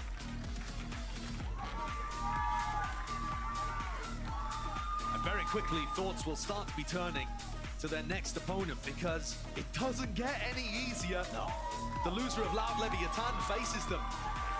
The loser of Leviathan versus Loud, did you say? They got pushed here. Oh yeah, right, because the loser of Leviathan Loud will be knocked into loser's bracket. Okay, so let's think about this. Assuming Loud beats Leviathan, because Loud is just really fucking good, then Leviathan versus Sentinels will happen. I think it will be another close match. Maybe Leviathan will win. I guess we'll just have to wait and see. Aspas versus second and 10, so it'll be fun to watch. That is just an absolutely unreal series here. Now, unfortunately, I have to say goodbye to 100 Thieves for that, for the kickoff tournament. This portion, of course. What else? Sometimes they show at the beginning. It's not over just yet, but that is their time and their path, I suppose, to Madrid is going to be cast. Wait, how long have they been live for? Oh wait, I think the first series already played, so I think that's it. Pretty sure that's it, guys. Yeah, it was only 2 matches today. GG's. Some really good ideas. I agree. The Gecko fade, the meta idea, the way that they got more. Let's see what Nate Shot is saying on Twitter.